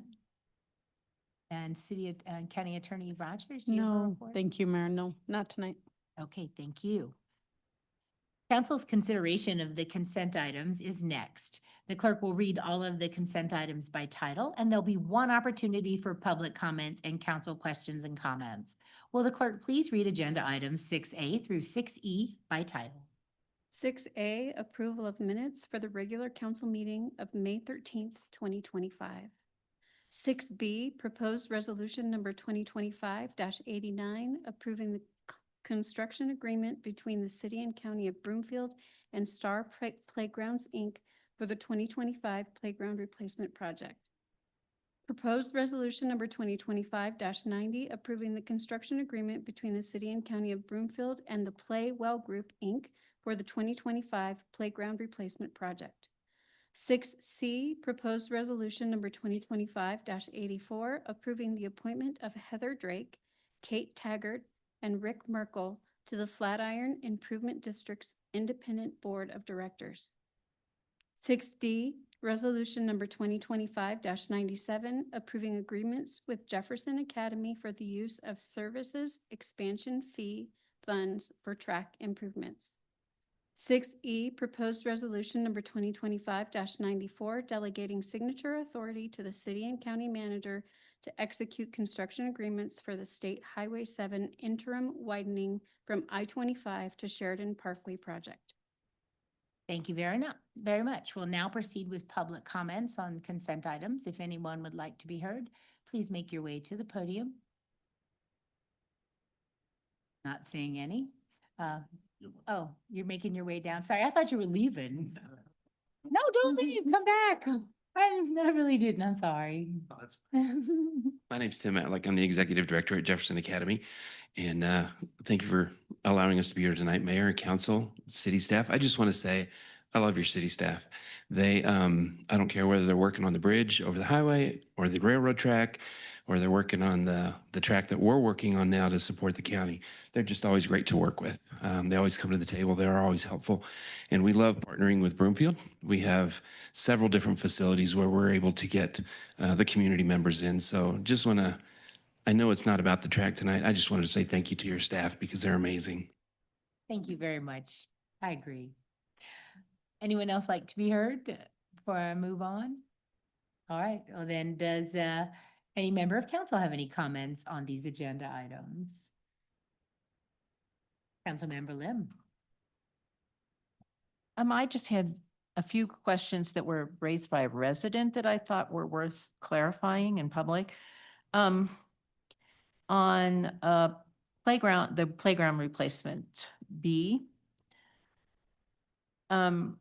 My investigation showed that there was money rolled in during the First Amendment to supplement what was budgeted in the 2025 allocation for those playground structures. But I wondered if staff could verify that. Thank you. I saw Brian already walking up. So thank you, Councilmember Lim. Brian Graham.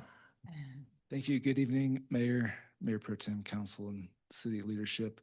Brian Graham, CIP Program Manager and Community Development.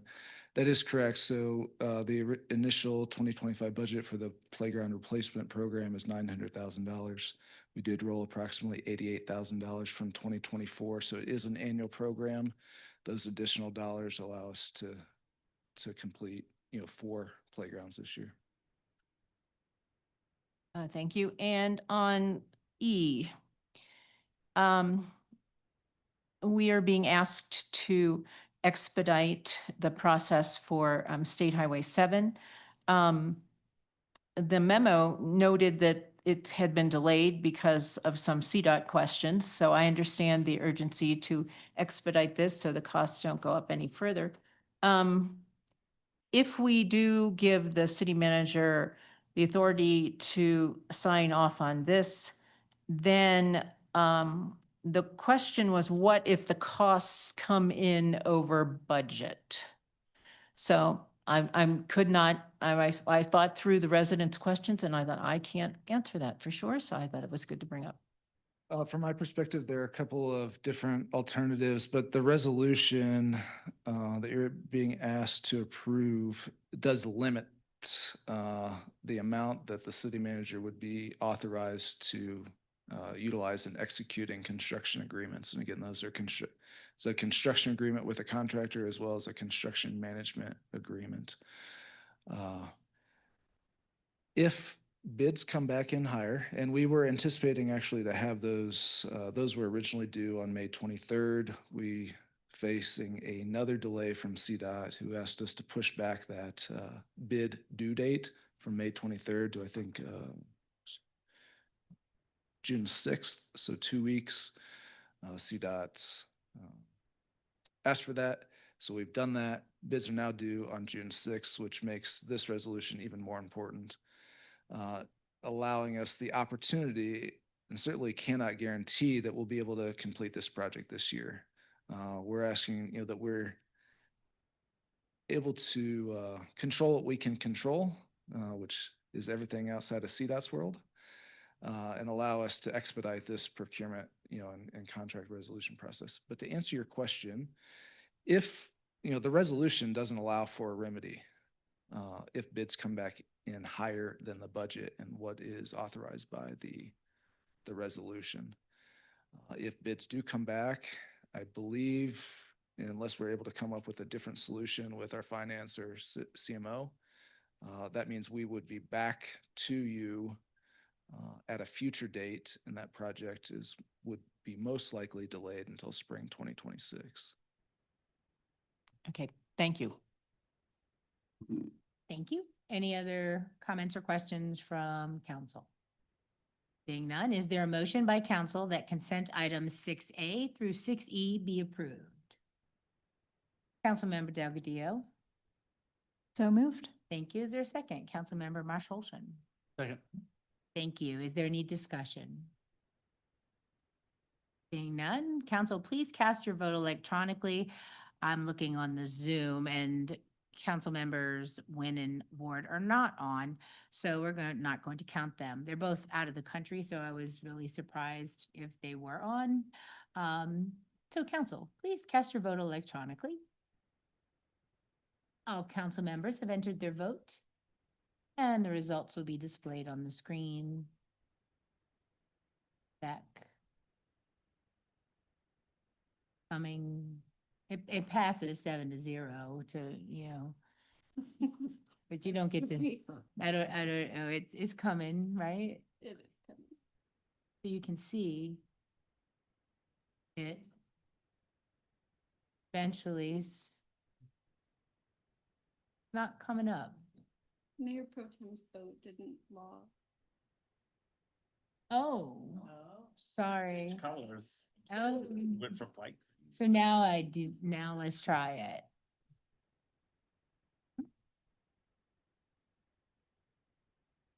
Did you take out Win and Ward? Is that why? Did, yeah. Okay. Yeah, make them absent. That might be a thing too, right? It's definitely a thing. Okay. And we got all the others here. And I said, no, I don't get to vote.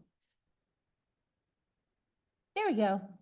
It actually passes 8-0 because Mayor Pro Tem's vote was not recorded. So thank you all. And thank you, Tasha. All right. So looking at the time, it is 5-8. And before we start the action items, which we'll have more conversation, I think we should take our 10-minute recess now at 7:56. So we'll be back at 8:06. Thank you. So weird. That, like, Miss piece in Risa. background.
Welcome back, everyone. We will now resume our meeting, and we were on action items. So the first item under action items this evening is the public hearing and council's consideration on second reading of a proposed ordinance related to Broomfield's land use processes. I'll now declare the public hearing open. Council has a copy of the agenda memorandum, which I'll ask our staff to summarize. Thank you, Mayor. City and County Attorney Nancy Rogers. Great. Thank you, Mr. Casey. Mayor, Mayor Pro Tem and Council, we're here to talk tonight about ordinance 2252. Next slide. At the November election, voters approved a ballot question that would amend Chapter 6, specifically Section 6.4 of Broomfield's Home Rule Charter, and that is specific to certain land use approvals. The question was, shall Section 6.4 be amended to permit council to approve rezonings and other land use cases related to a specific property by resolution at a public hearing? Next slide. The specific amendment to the charter would change this paragraph, which pretty much says what council's powers are. And it says most of your function shall be by ordinance. However, this section shall not apply to, and the new language was added, rezonings and other land use cases related to a specific property, which may be approved by resolution at a public hearing. Next slide. So what this ordinance is doing, I buried the lead. The voters approved that question. So now this ordinance will make the code consistent with the newly amended charter change. So the ordinance 2252 makes certain changes to the code in line with that voter approved question. It permits the following to be approved by resolution at a public meeting with a public hearing. A public comment can happen. I really want to impress on that.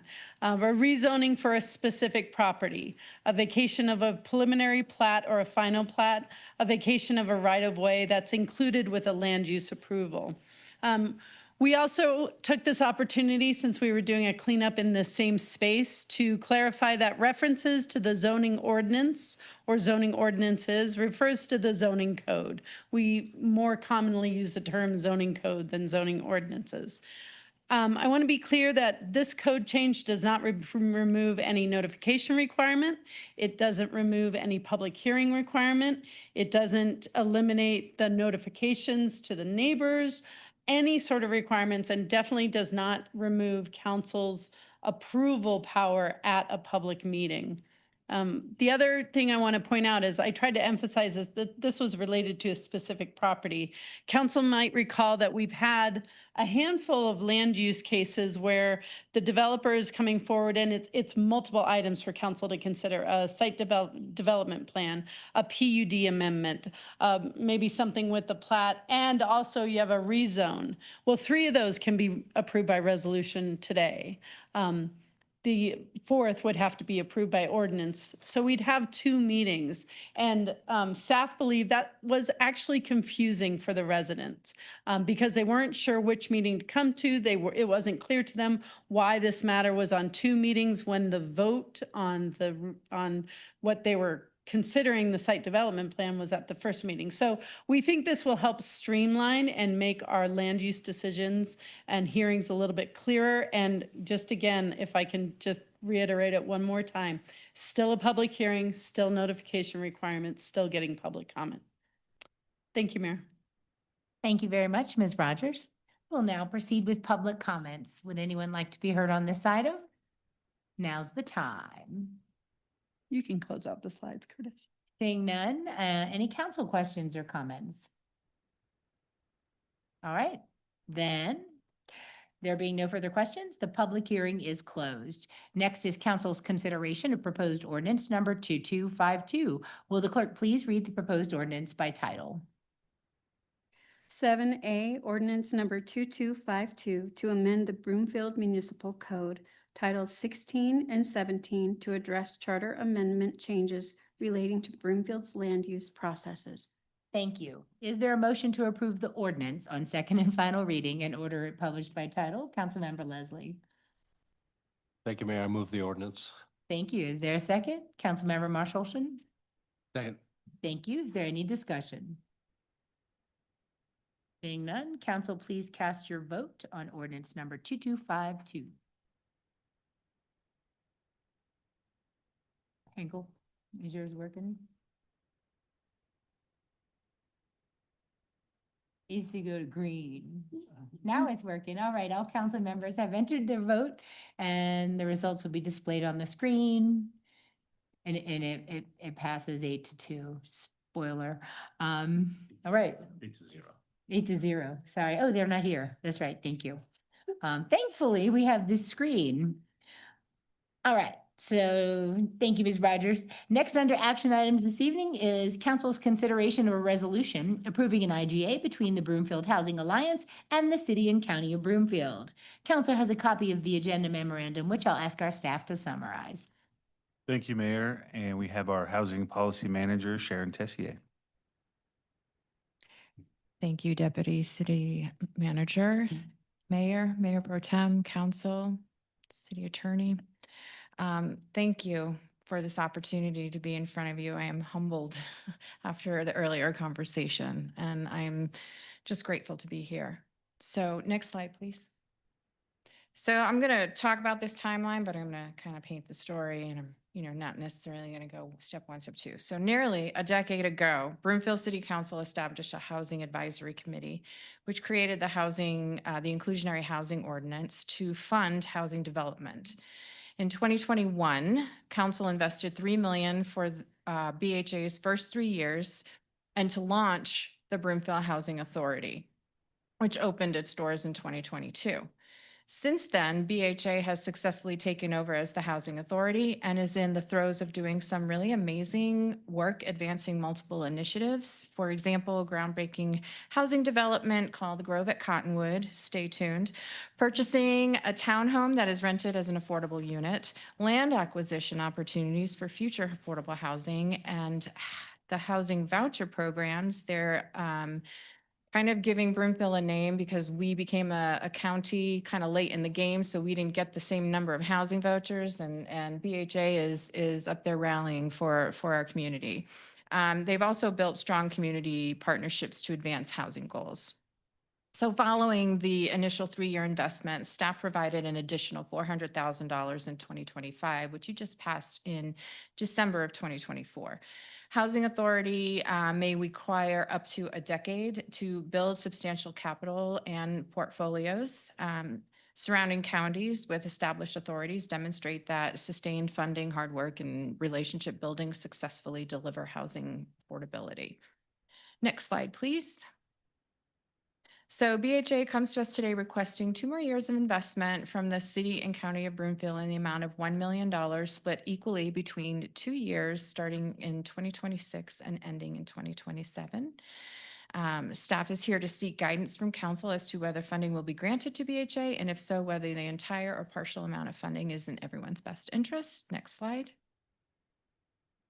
This slide has been shared with council multiple times, and we wanted to just highlight it again. BHA is currently focusing on households 30 to 80% of the area median income. We kind of all overlap in 2 or more areas, but developing, like I said, they were developing and acquiring units, leveraging state and federal housing vouchers, strengthening partnerships, including the last community housing strategic goal initiative that launched earlier this year to have our community housing plan, and among other things that I'm sure they'll be happy to share momentarily. The housing division serves a broad range of income levels from below 30% AMI up to 120% AMI. We provide programs that help out older homeowners age in place, protect current housing stock with our rehabilitation program, as well as provide a down payment assistance program for middle income earners earning between 80 and 120% of the area median income. Among other programs that we will highlight later this summer when we come to you, the Housing Division is part of the Home Consortium, which we'll also hear about later today. Broomfield receives federal dollars that we pass on to the self-sufficiency team, who administers the TBRA, or the Tenant-Based Rental Assistance Temporary Program, which now includes seniors. And that's how we're able to help our seniors who, and I do need to reiterate that these seniors are already living in low-income housing tax credit homes, and they're still being priced out. They are 1 year away from being priced out and spending more than 90%. Some of them are spending over 85% of their income on these homes. So we will love to visit with you a little bit later to demonstrate and to figure out how we're going to crack that nut.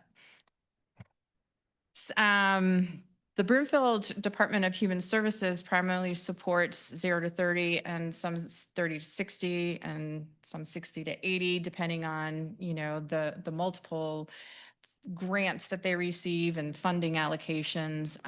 They fund Broomfield's portion of the Severe Weather Activation Program.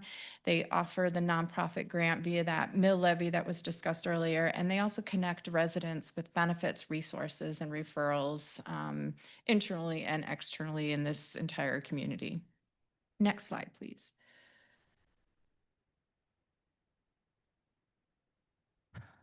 This slide highlights some of the changes that we'll see in the BHA IGA, where we're shifting from mostly operational support to more developmental support and how they're going to become more self-sustainable.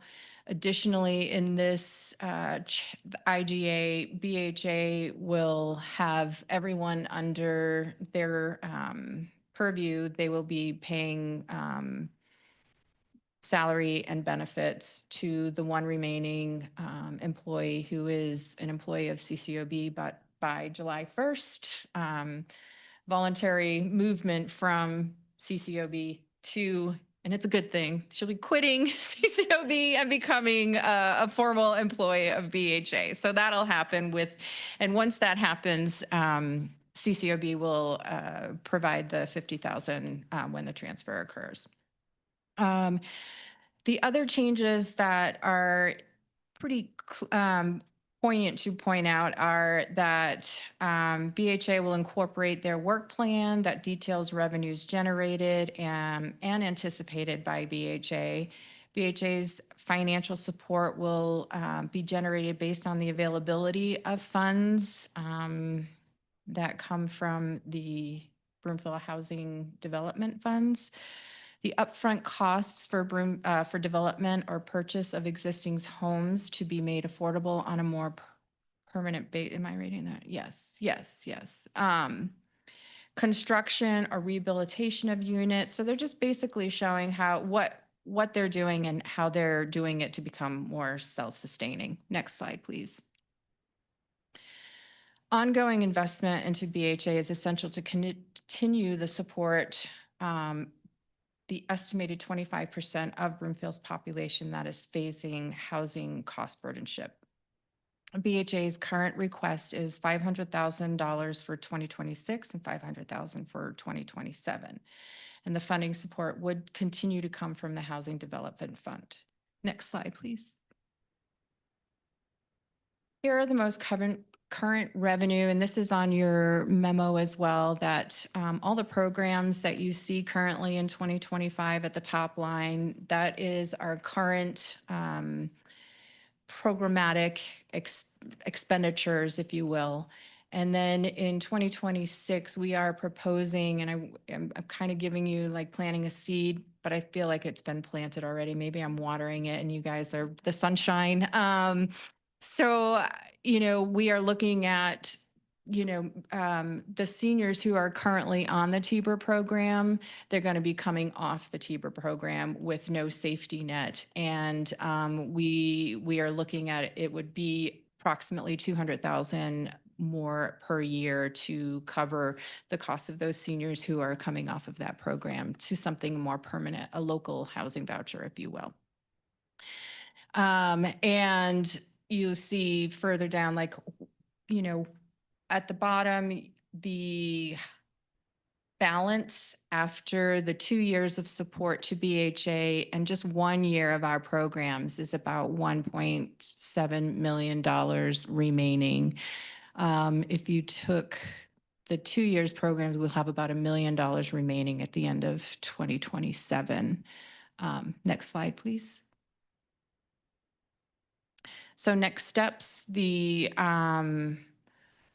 BHA will provide an update to City Council via presentations in the third quarter of each year to review accomplishments, updates, and work efforts. BHA can come before CCOB and request additional funding that will support specific development projects or programs, including being utilized for the development, redevelopment, and preservation of affordable housing. And proposed resolution 2025, if approved, -87, if approved by council, would authorize the amended and restated intergovernmental agreement between the city and county of Broomfield and the Broomfield Housing Authority to include the updates to the IGA and the 2026 and 2027 funding request in the amount of up to $500,000 per year. Next slide. This concludes, I guess. There is no next slide. So thank you for your time tonight. And this concludes staff's presentation. And we do have BHA here, but I'm also here for questions. All right, cool. Does our BHA have anything to add? Please come on up, Ms. Heiser. Thank you. So good evening, Mayor, Mayor Pro Tem, City Council members, city staff, and members of our community. I'm Kristen Heiser, the Executive Director of the Broomfield Housing Alliance. On behalf of the BHA's Board of Commissioners and staff, I just want to commend you and thank you for your continued dedication, leadership, and tonight you showed a true commitment to addressing the housing challenges facing our community. So thank you. It is noted and appreciated. Next slide, please. So BHA is Broomfield's independent housing authority. We were established 3 years ago in 2022 by the Broomfield community and City Council to serve local residents. While BHA's work encompasses all aspects of affordable housing, our core focus remains clear: to facilitate housing opportunities that meet the diverse needs of the Broomfield community. Next slide, please. So reflecting on the founding documents from just a few years ago, City Council took bold and forward-thinking action by creating and financially supporting an independent housing authority. This authority was established to work in partnership with both public and private sectors to create attainable and sustainable housing options for the broadest range of Broomfield residents needing housing stability. This slide and the next slide highlight the progress being made to realize the vision set forth by City Council and our community. With its unique authorities, BHA can acquire land and buildings, develop, rehabilitate, preserve, and own residential properties, and extend its tax-exempt status to help secure long-term affordability. By putting these tools to work, BHA has partnered with developers or directly led efforts to bring more than 500 income-aligned homes to Broomfield. Next slide, please. And as we look ahead, BHA is actively leading conversations and initiatives to deliver an additional 600 income-aligned homes in Broomfield. This momentum has been driven by a strategic use of the initial grant provided by City and County of Broomfield in 2022, which has successfully leveraged additional funding from state, federal, and private sources. A strong example of this success is BHA recently applied for and was awarded $3.5 million grant from Proposition 123 to acquire more than 6 acres of land on Coleman's Way. That will make way for at least 100 units of senior housing. That's phase 1. Phase 2, we're looking at additional housing for seniors. So that is great news. The development opportunities outlined on this slide illustrate BHA's intentional approach to determining when to lead, such as on the Grove and Vista Point, where we are the developer on those projects, and when to play a supporting role. Given the scale of housing need in our community, BHA is well positioned to serve in a variety of roles, from being the lead developer to strategic partner. For example, in the case of Harvest Hill, BHA provided essential support by collaborating with the development team to secure approvals, identify funding sources, and deploy our unique authorities. This included helping to secure the $2 million grant through the state's More Housing Now program to close the project's funding gap, obtain project-based vouchers for future residents, and serving as a special limited partner, extending BHA's tax-exempt status to help ensure long-term affordability. Next slide, please. I'm going to go off script really quick because I do feel the need to talk about need since that came up quite a bit. So I'm really proud to stand up here and tell you all these great numbers. That's a lot of units that we're talking about, but that is just a drop in the bucket. As Sharon was sharing, we have a shortage of 1,500 units that are affordable to households that are earning $52,000 or less. That includes our population. It's clergy members, it's teachers, it's officers who are just joining the police force or fire brigades. It is a tremendous need in our community. 62% of households are cost burdened. That means they're spending more than 30% of their household income on housing. They're having to make really difficult choices between paying for their rent or their mortgage and paying for that medical bill or getting their car repaired so they can get to their job or get their children to school. These are the realities that a lot of our community members are facing. Units that people mention that might be empty, say in Arista, it's not that they're sitting empty or because we don't have a need for it. It's because they're not affordable to the people in our community who need them. Those individuals that we were talking about that earn $52,000 a year, they can't afford those rental apartments that are sitting empty in these development areas. So while I'm really proud of the progress we're making, there is still so much need that we have to respond to and react to and make happen. So I just had to say that. Thank you. Moving on. So some of the additional things that we've been doing. We are expanding access to housing vouchers thanks to as of today, she was hired to be our new housing program manager starting in July. But BHA has more than doubled the number of vouchers available in Broomfield, moving it from 20 vouchers to 52 vouchers. And we know of an additional 68 vouchers that are administered by partner agencies that are available and in use in Broomfield. We also launched an emergency flex funds program that provides critical assistance to voucher holders who are experiencing emergencies that require relocation support. I had been here earlier this year to share a story about a situation where we partnered with a police department and a victim's advocate to step in and help somebody get safely relocated using those dollars. We're strengthening partnerships with private landlords, recognizing that property owners and landlords are key partners in addressing Broomfield's housing needs.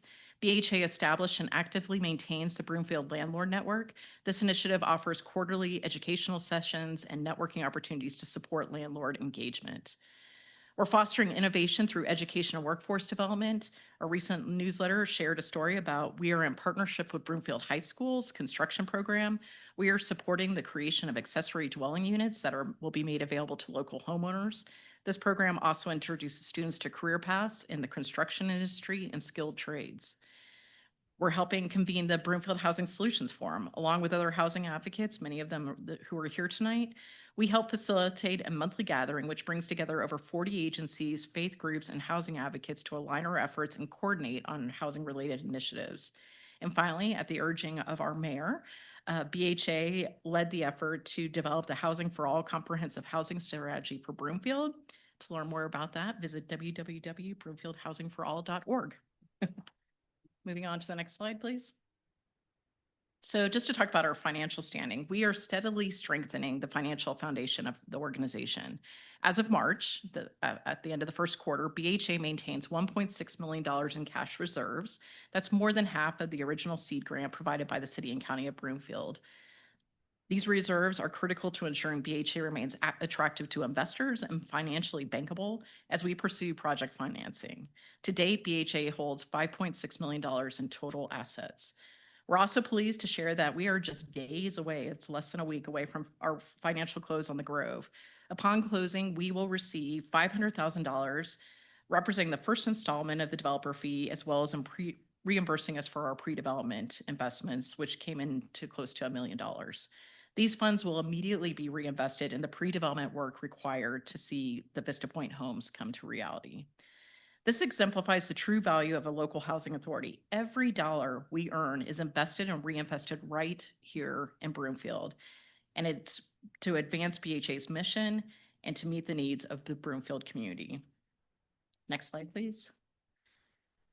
This evening, BHA respectfully requests an amendment and reinstatement of the intergovernmental agreement between the City and County of Broomfield and BHA to allow us to continue our work, as well as to provide continued financial support in the amount of $500,000 for each of the years 2026 and 2027. This request, as Sharon shared, is from funds that are sourced from the Housing Development Fund, which is capitalized by the Inclusionary Housing Ordinance. These funds are critical to sustain our lean operations and will be used to support a portion of our pre-development activities, general operating expenses, and essential professional services, including our accounting, legal counsel, auditing, and other functions necessary for BHA to operate as an effective and independent agency. Additionally, the funding will support a portion of staff salaries and benefits, enabling us to retain and grow the talent required to advance BHA's mission on behalf of the community. Ongoing support from the city and county is essential for BHA's ability to unlock, and leverage additional public and private investment, propelling housing investments and initiatives forward. As always, again, I'll say it, every dollar BHA earns is reinvested directly into achieving meaningful, lasting housing outcomes here in Broomfield. Next slide, please.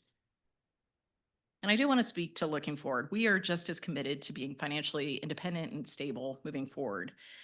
And as Sharon shared, unlike mature housing authorities such as Denver Housing Authority or Maker Housing in Adams County, most housing authorities inherited public housing and voucher portfolios that generate a steady income.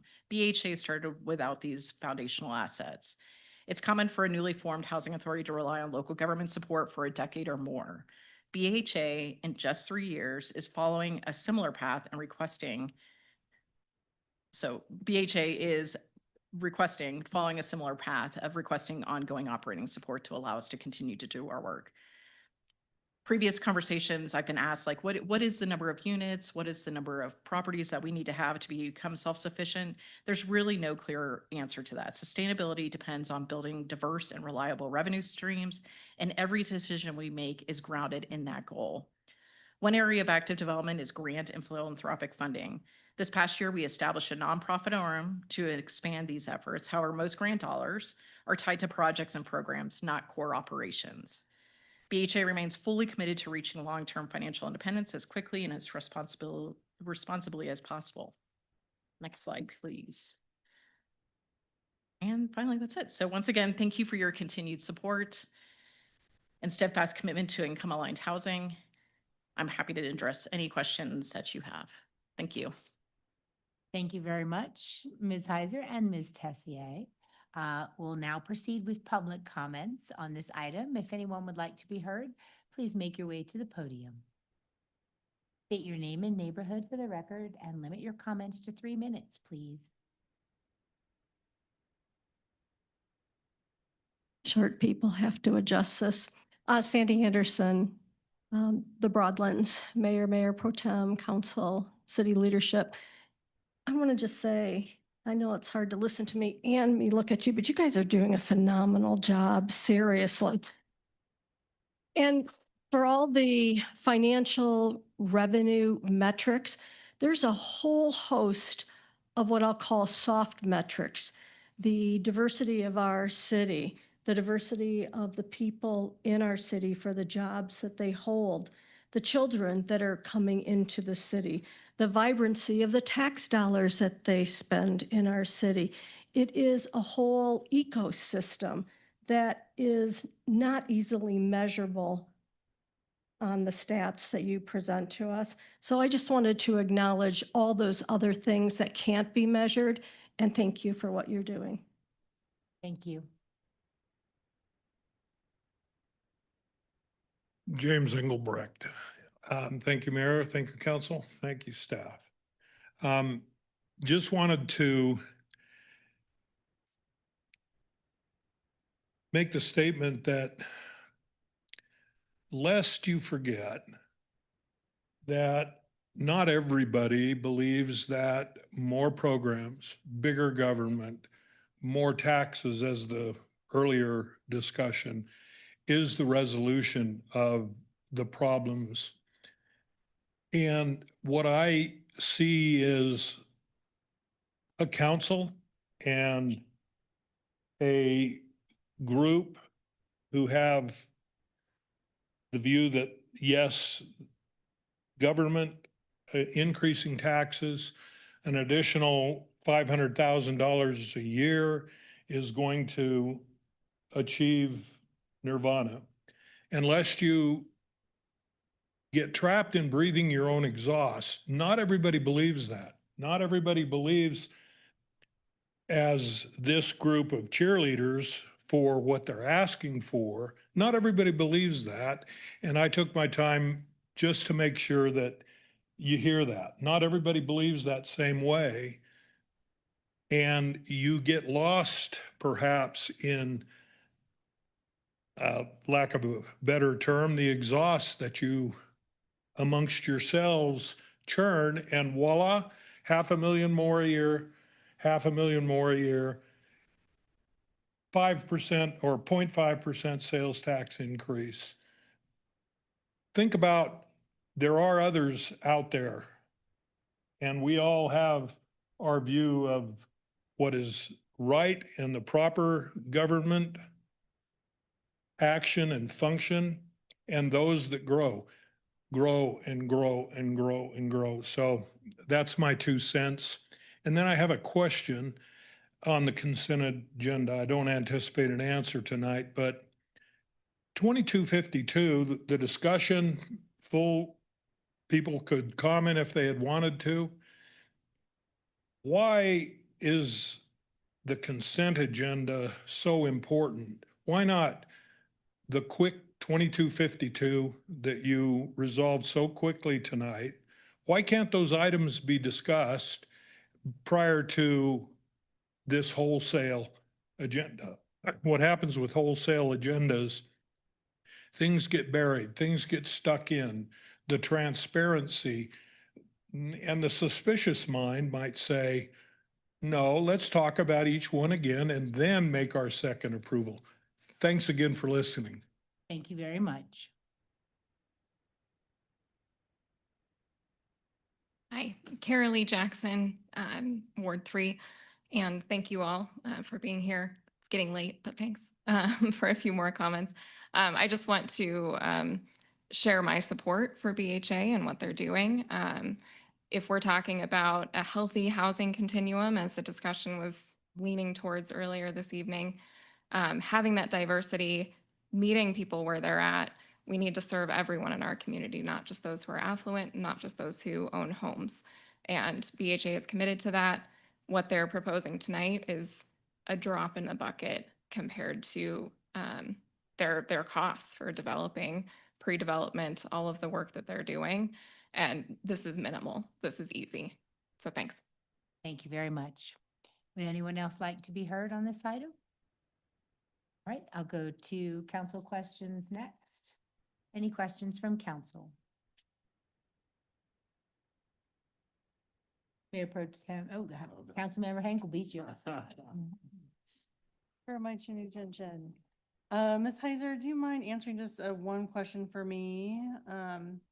Thanks for being here tonight. Thanks for all of your hard work. I have been in these CHAFA meetings and it's like, man, they want all partners involved. And so anytime where we can have funding, where you guys are bringing funding to the table and also the city and county and other partners, this is a great opportunity. The first and only real question I have for you is what other types of support do you see other cities and counties doing for their housing authorities or whatnot? What do you see as like the normal amount? If you can give a guesstimate.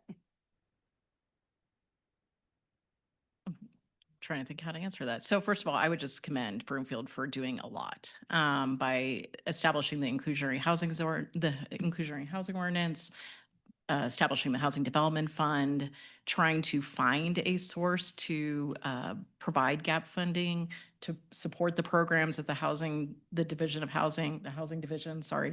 offers. That's tremendous that Broomfield took a stand and did that 3 years ago. We're also doing fee waivers, and that is another very important piece to the work that we do. You stand up and you share support and provide letters of support when we're going to CHAFA and DOH. So it's not a matter of doing anything, I think, necessarily different. Unfortunately, it's what we talked about earlier. It's just more of it. We just need more money because it just costs so much to do any sort of development, but also affordable housing. I would just add really quick. So yes, development is stalled. The market is tough right now. The one thing you will see keep building is affordable housing because CHAFA, the subsidies that we receive through LIHTC, low-income housing tax credits, does not stop. So we can take $1 million of pre-development funding, which BHA put forward, that leveraged $22 million and outside resources to build 40 units of housing. That will be the Grove at Cottonwood. We're getting paid that money back. And then we will take that $1 million and we'll reinvest that into Vista Point. So that's the way this works, is we have to have those startup dollars to attract the funding that we need to attract through these competitive processes. So anything that can be done, whether it's through the Housing Development Fund, through a ballot measure eventually, other ways to create more funding sources, that's what's critical for us to attract that $20 million, $22 million we need to do to build the housing that we're trying to build. And then what do you see as across the board? Like, what is Boulder doing for their housing authority? Do we see, money going from the county over? What does that look like and for how long? Are any of the cities involved with their housing authorities or? It kind of depends on where they are in the progression of their tenure. So Boulder Housing Partners for their first 4 years was supported by the city of Broomfield, or by city of Boulder. I used to always say Boulder and now I'm saying Broomfield and I'm like getting, good thing. I finally shook the Boulder ethos off me. So yes, the city of Boulder does provide, for about 40 years, provided dollars to BHP to support them. Now they provide that gap financing that Sharon had talked about, is that they will step in and provide projects. Boulder is very successful through their inclusionary housing ordinance. So they do generate about $20 million a year, or at least when I was working there 3 or 4 years ago, that was what they were generating per year. That goes very far for BHP as well as other developers. And so they were able to go in very deep on projects with their partners. But that's just a matter of how their program and the amount of development that was happening there. They also have a commercial linkage fee. So where fees were charged on residential development, they also have an opportunity that if somebody's doing commercial development or an expansion on a commercial building, they can also charge a fee too, with the idea that those commercial properties are generating jobs, and those jobs need housing. And so it's the nexus between jobs and housing. So that's how you kind of define that. But that is a piece that Boulder, created while we're there. They also have a couple of other funding sources that are, they have an excise tax, and then the county has money as well. Denver has its own funding sources. They had a ballot measure last year that didn't go well, but they're rethinking that. But there's just a variety of sources that other communities are using. But would happy to do a study and bring it back and say, here's all the different ways that people in the Front Range are supporting this. But Broomfield has done great work to get it established. I mean, when Sharon was sharing that slide of all the programs that have come to fruition in the last 3 years, that is tremendous. I mean, coming from communities that it's taken them 40 years to get to where we're at, while they might have more money, we definitely have more programs in heart running hard and fast. So I think we're doing a great job, but it is those financial resources that we're lacking. Yeah, thank you. Yeah, a lot of times when I share about the first time homebuyer mortgage program, like people they're like, what is that?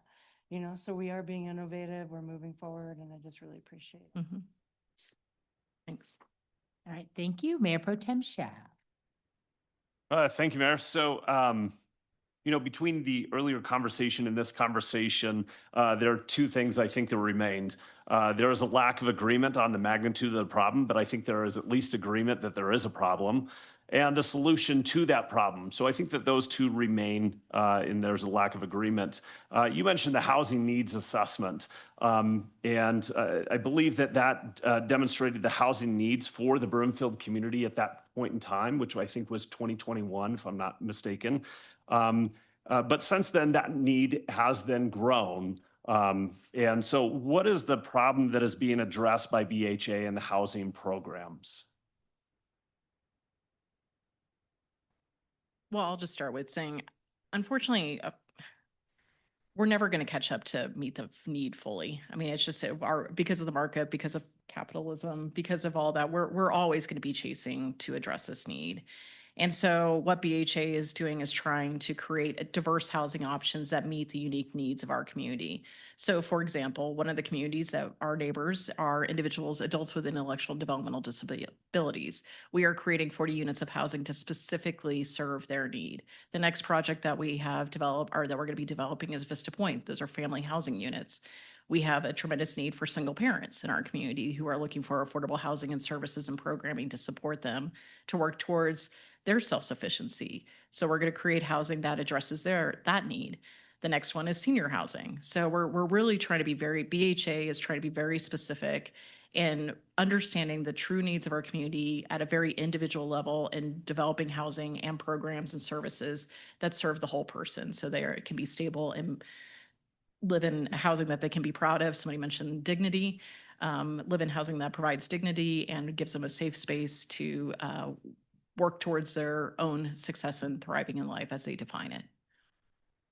And I thank you for that. And I mean, it sounds like that the $500,000 that would go in 2026, the $500,000 that would go in 2027, that's not going to solve all of these problems. But you did mention some great projects that you have all done, and those weren't entirely funded by taxpayer dollars from Broomfield. That those were, those were completed by private, monies, public monies, and philanthropic monies, a P3 project. And so there are monies coming in to support this work. But again, even with these great projects that have been done, we still haven't filled that need within there. So yeah, if I could just expand on that really quick. So one of the first slides that I showed that had a unit count, 500 units. So the $3 million that came to BHA 3 years ago, we've been able to leverage that to bring in the multitudes of millions of dollars that it's required to build that 503. So going back to the example of the Grove, we invested $1 million, that leveraged $22 million. We're getting that $1 million back, and we get to put that back into the community. And that's how it'll just continue working. So that $3 million, we need to grow it so we can be operating and sustainable in the future. But that's really how it works, is all of this, the same with the funds that we received from Proposition 123, those are grant funds that are coming from the state. That are not coming from Broomfield's coffers, and that they're coming to the state. We'll be able to buy that. We'll use those dollars to buy that land, and that will help maintain the long-term affordability of that property. So that is really our intention, is to use the dollars that we have to seek outside funding sources, whether it's state, federal, private, philanthropic, and leverage those dollars into the community. I appreciate that. I have a question for our city and county attorney. So the proposed resolution would authorize the amended and restated IGA between city and county of Broomfield and the Broomfield Housing Authority. It would include the updates to the IGA and the 2026 and 2027 funding request for an amount of $500,000 per year, depending on how much city council chooses to allocate each of those years. So what would be the remedy of council when considering the budget allocates less than that $500,000 for 2026 or 2027, as there is an IGA amendment or IGA agreement concerning this agreement for funds? And to clarify, the IGA is for 1 year and automatically renews for 1 year. To simplify, can this council make a financial decision for a future council for those 2026 and 2027 dollars? Thank you for that question, Mayor Pro Tem. And Ms. Bertanzetti and I were actually creating some notes about that issue.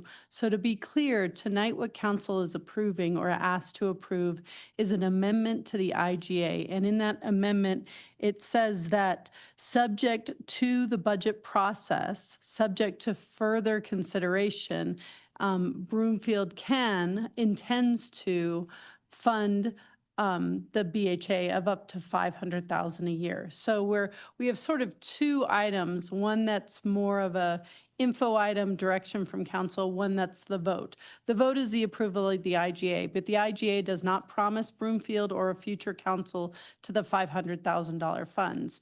Ms. Heiser's presentation tonight was that request and the backup from BHA for that budget ask. And then when council sees the budget come forward for 2026 later in the year, they're going to see that request in that draft budget, and that's when council will approve the actual $500,000 funding. Okay.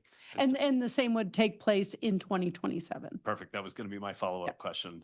So, I fully support this, but I won't be on council next year. And so, I hope that my council colleagues will support this, continue to support this IGA in the following years. Thank you, Mayor. All right, thank you. Councilmember Anderson. Thank you. So here's a concern I've raised before, and it's kind of coming around again, is, as we've seen more developers building affordable deed restricted units, and that was the whole goal of this inclusionary housing ordinance, we are no longer seeing significant amounts of money coming in as cash in lieu. And it was in the agenda, there's makes a note of that. And we're gonna need to become creative here in the future. Like I understand this is what it takes to keep going, but if we look back at over the past year, like 2 million here and a couple 100,000 there, we are going to be out of funding, and there's also a tight budget. So I'm just curious how confident BHA is that as these funds are dwindling, like when you come around I guess 2028, 2029, it might not be so easy. So I'm just curious about like when does that self-sufficiency come, and when, and any thoughts on funding as we, or maybe there's some money coming that we're not aware of. Well, Sharon, I'd have to speak to kind of the projects that are they'll be paying cash in lieu and how those negotiations and conversations are going on. But to get through, so as we're doing these developments, whether it's the Grove or Vista Point or future developments at Coleman's Way, all of those are going to be paying us some level of either developer fee, special limited partnership fees. We're starting to generate, as we are acquiring properties. Tomorrow night at the BHA board meeting, we're presenting our acquisition strategy to buy multifamily properties. Those will provide opportunities for us to generate operating income. So we're taking all the necessary steps that we can to generate our own income. So as for the timing as to when projects get approved and when we get paid out, as well as when what might be available for us to buy, to then own and receive those rental incomes, which are meager to begin with because they are affordable. But those are the ways that we do this. Again, we have the philanthropic approach that we're looking at. That is hard to receive philanthropic dollars for operating. They want to support programs. So these are all the angles that we're pursuing. And our goal is to be self-sufficient and sustainable as quickly as we can, but it is kind of a leap of faith every year, so. All right, that's helpful. And we'll be revisiting this again in the future, and I appreciate that, and I will support this for now. Do you want to add something, Ms. Tessier? Thanks. Just wanted to add that we're also looking at the possibility of, if all the units are being built in our inclusionary housing ordinance so we're now starting to investigate, well, are the prices that we're asking for too high? Is there a middle ground where we would actually start receiving more cash in lieu? So we on our end too, we're trying to be a fiscally responsible partner in all of the community and try different things that, it was too low before. We were only getting cash in lieu, and our prices were so low that we were getting really pennies on the dollar when I think back, and it's like, ugh, had I known, right? So now maybe there's opportunities to look at how we leverage those dollars. So we're getting maybe an equal amount. And again, just for the audience's sake, this cash in lieu is not from taxpayer money. This is from developers contributing, and which makes it all happen. Okay, I appreciate that, and I appreciate that that's on your radar, and I'm sure we'll have this discussion again. Thank you. Thank you. Councilmember Marshall-Olson. Thank you, Mayor. I don't have any questions. I just want to thank you for the work that you're doing for our community. This is amazing. All the things in the presentation, and I support this thing going forward. If we look at, you look at the studies done on housing, for every dollar spent for government's dollar spent on housing, the multiplier effect of greater economic development is exponentially more than $1. I was looking quick studies real quick. I mean, anywhere from $2 to $25 in economic development money, economic output for the greater community. So you're doing good work for the community, and I thank you. Very much. Councilmember Lim. I have a question about a very specific item on the slide for the future projects of BHA. And maybe our attorney should be ready to say if this is a quasi judicial question, but it says that you're working with Baseline as a special limited partner.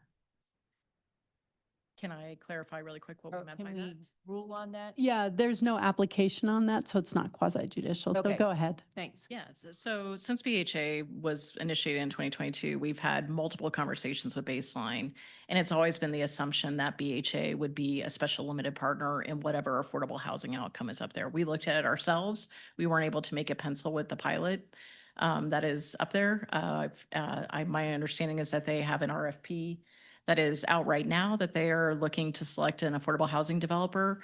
I'm not sure of the most recent status of that, but it's always been a part of the discussion with McWinney that BHA would be a special limited partner up at that site. We've also spent quite a bit of time with them in introducing them to affordable housing developers. It's not their wheelhouse. And so when we started those conversations, we gave them a list of great developers that they could partner with. And so that's kind of who they're working through. But that's our intention, is that we'll be a special limited partner on that site. Well, great. That's great news. I know a few of us have continually asked when McWinney has come before us, what are we doing with that affordable housing? So that's great to know, that little update. Thank you.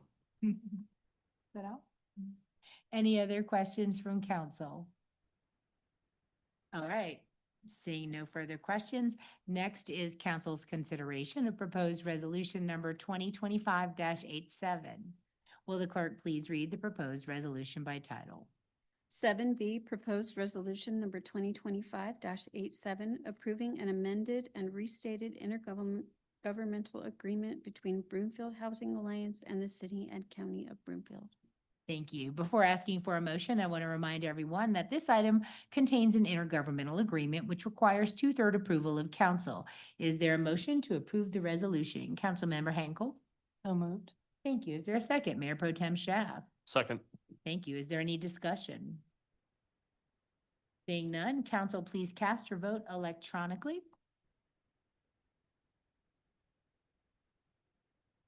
All council members have entered their vote, and the results will be displayed on the screen momentarily. There we go. That passes unanimously 8-0. Thank you all very much for your work, and let's keep it going. Next, under action items this evening is council's consideration of a resolution approving a grant agreement with Flatirons Habitat for Humanity. Council has a copy of the agenda memorandum, which I'll ask our staff to summarize. Thank you, Mayor. And we have Deputy City and County Manager Anna Bertenzetti. Thank you. Good evening, Mayor, Mayor Pro Tem, City Council. If I could have the single slide for this item. Thank you. Flatiron Habitat for Humanity has requested a grant in the amount of $37,298.56. This grant is requested to assist the organization with the payment of a property tax bill that was related to the sale of their property that was located on Cottonwood Street within the Grove at Cottonwood subdivision. The sale occurred back in 2022, and it unintentionally violated the conditions of the tax exemption, since that tax exemption only applied if the property were to be sold to individuals who would contribute sweat equity, and that tax exemption did not contemplate the sale to another nonprofit. Habitat's mission is to increase access to affordable housing, and therefore they have requested that Brimfield consider providing them additional funds, the $37,000, so that their funds that they have available to them can be utilized towards meeting that goal of providing affordable housing. Proposed resolution 2025-81, if approved by council, would approve an agreement between the city and county of Brimfield and Flatiron's Habitat for Humanity to provide a one-time funding grant of $37,298.56. And that concludes staff's brief presentation. Thank you very much, Ms. Burton-Zetti. We'll now proceed with public comments. If anyone would like to be heard on this item, please make your way to the podium, state your name and neighborhood for the record, and limit your comments to 3 minutes. But since you're the applicant, I'll give you a little more time if you need it. Thank you. Good evening. I'm Dan McCauley. I live in the Broomfield Heights neighborhood. Well, I bought a house in the Broomfield Heights neighborhood. I haven't moved in yet. And I am the executive director for Flatirons Habitat for Humanity. Thank you so much for your time and consideration this evening. So when we sold this property, we violated our tax exemption. You all or the county staff provided us a notification of that. That notification arrived in our offices at a time when our executive director was very ill. The notification was not recorded in our accounting systems and no notification was made to the board of directors. No notes were left for staff. So when I got my lovely email from Kristen that says, hey, we're trying to close on our finance stack and we just found out that there's this $37,000 tax bill. We did not want to be the barrier between the housing authority and that wonderfully planned and soon to be executed development. So we borrowed the money on a 90-day note so that we could pay that bill and that we could allow that development to move forward. That bill now sits on my accounts payable on a 90-day note and it is soon coming due. I would rather spend that money building affordable housing. And so I ask your kind consideration of this application and am here to answer any questions that you might have. Thank you very much. Anyone else would like to be heard? Mr. Fazio, yeah. Thank you, Council. My name is John Bozio. I live in Country Estates. And I was the president of the board of Flatirons Habitat for Humanity at the time that this transaction occurred. A little bit of history, and I had sent in a letter explaining this, but Habitat originally purchased that Cottonwood project with the intention of building 15 affordable units on that land. At the time, our plan was about a 3 to 5 year before we were able to implement it. The Housing Authority was then constituted and wanted an instant project. As a result of that, there were conversations between the Housing Alliance and Habitat's board about purchasing that property back so they could start a project immediately. The board approved that with the agreement that we would be made whole on the sale.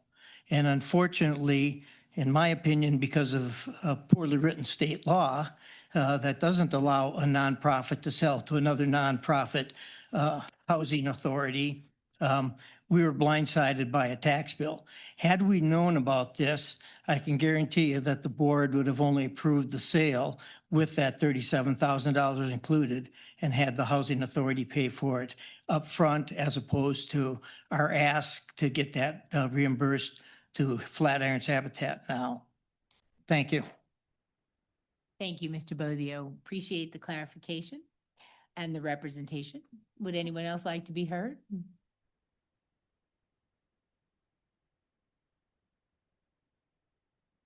Kristen Heiser, Broomfield Housing Alliance. I just want to commend our partners at Habitat for Humanity who have been a tremendous partner to us. When we reached out with this concern, they immediately jumped on it. And I would just also say that what Mr. Bozio just shared is true.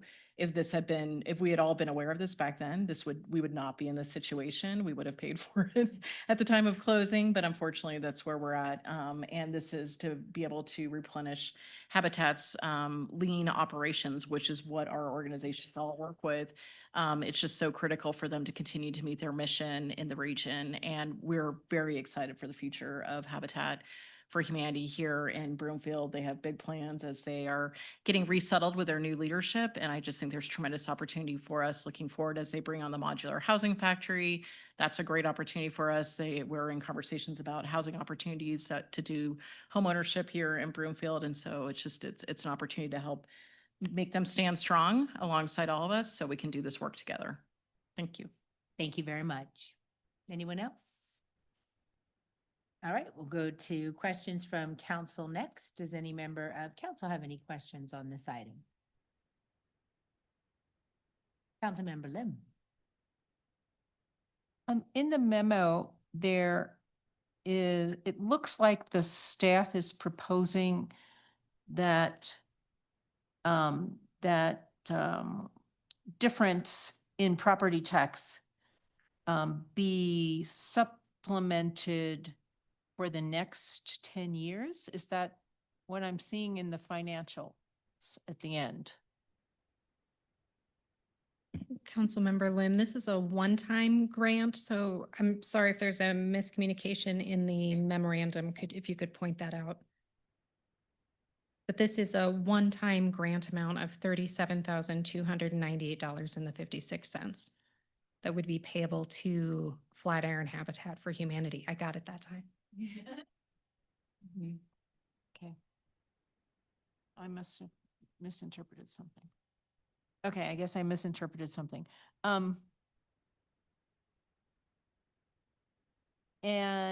the other general question is, I agree with the resident who said that this is a poorly written state law. So, I mean, do we have any interest in, or who could pursue this further with a state legislator who was interested in housing? We have one, as far as I know. And, could we fix this in the long term? I understand the short-term problem. Thank you for your question.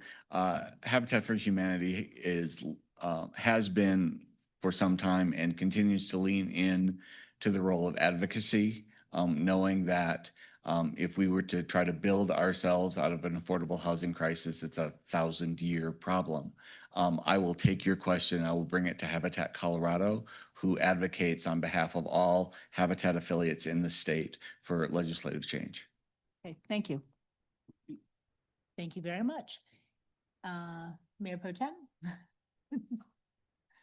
Can we go to the slide with the HDF funding total? We have a question on that. Might just be a math. Yeah, so when Councilmember Lim asked her question, then I quickly looked at that table too, and I had a question as well. So I don't know if we have a slide with that funding, but it looks like that there's a subtotal for 2025 expenditures, and that includes the Flatiron Habitat for Humanity grant request of $37,299. But then also down in red, there is another Flatiron Habitat for Humanity one-time funding grant for $37,298.56. So when I add both of those in there, that total down in red is equal. So it looks like that there are two 37,000 grants going to Habitat for Humanity in that chart. Mayor Pro Tem, thank you for the opportunity to clarify that. I saw that earlier today, or as we were just sitting over there, and I said, oh no. Okay. There is just the one grant. It is listed twice in the table. So the total amount remaining should be $1,728,701 as the balance in the Housing Development Fund after one $37,000 grant. Perfect. Thank you. We just added another $37,000. It got to our added housing development. twice into the table. You're correct. Excellent, thanks. Thank you so much. Any other questions from council? All right. Seeing none, next is council's consideration of proposed resolution number 2025-81. Will the clerk please read the proposed resolution by title? 7C, proposed resolution number 2025-81, authorizing and approving a grant agreement with Flatirons Habitat for Humanity. Thank you. Is there a motion to approve the resolution? Councilmember Marshall. So moved. Thank you. Is there a second? Councilmember Delgadillo? Second. Thank you. Is there any discussion? Seeing none, council, please cast your vote electronically.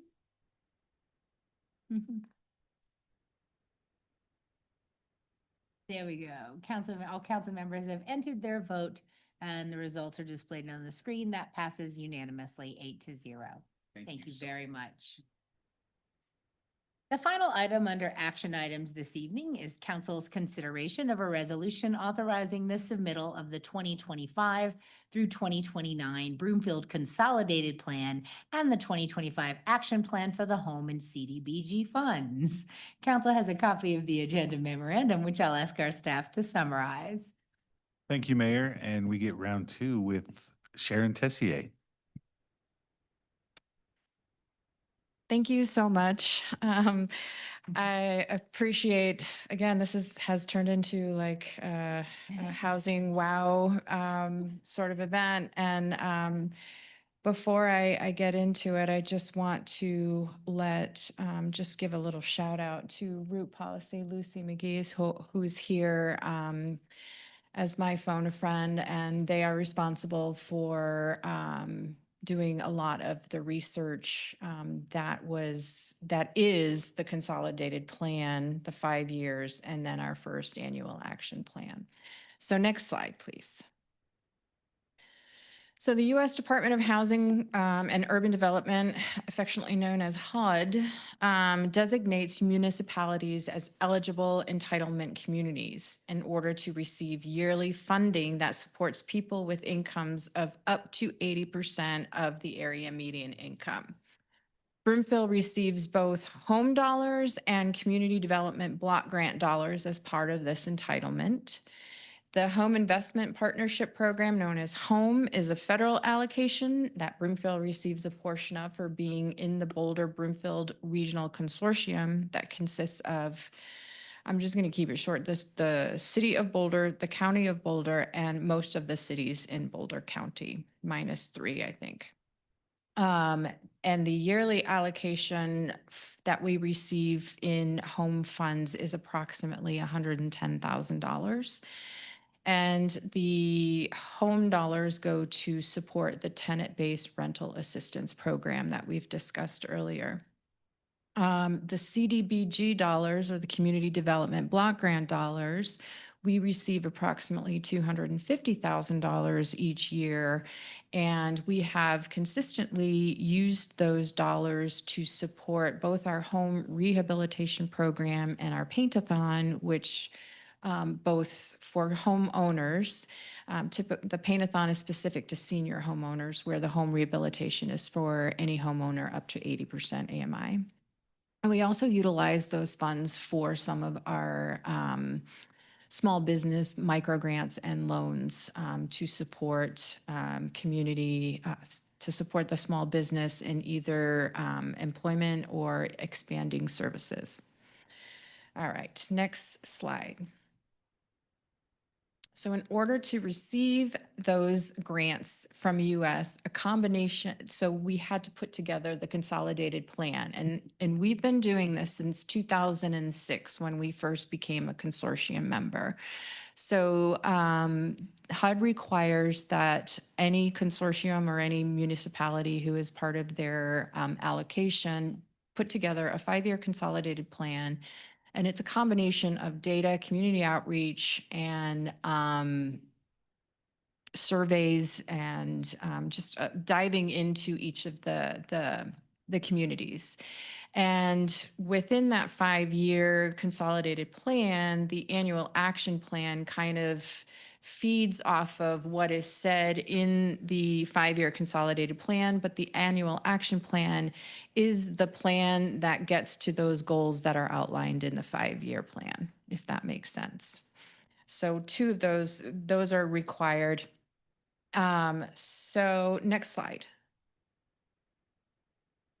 The consolidated plan focuses on addressing, so within that plan, you'll see 6 different sections ranging from addressing homelessness and housing stability.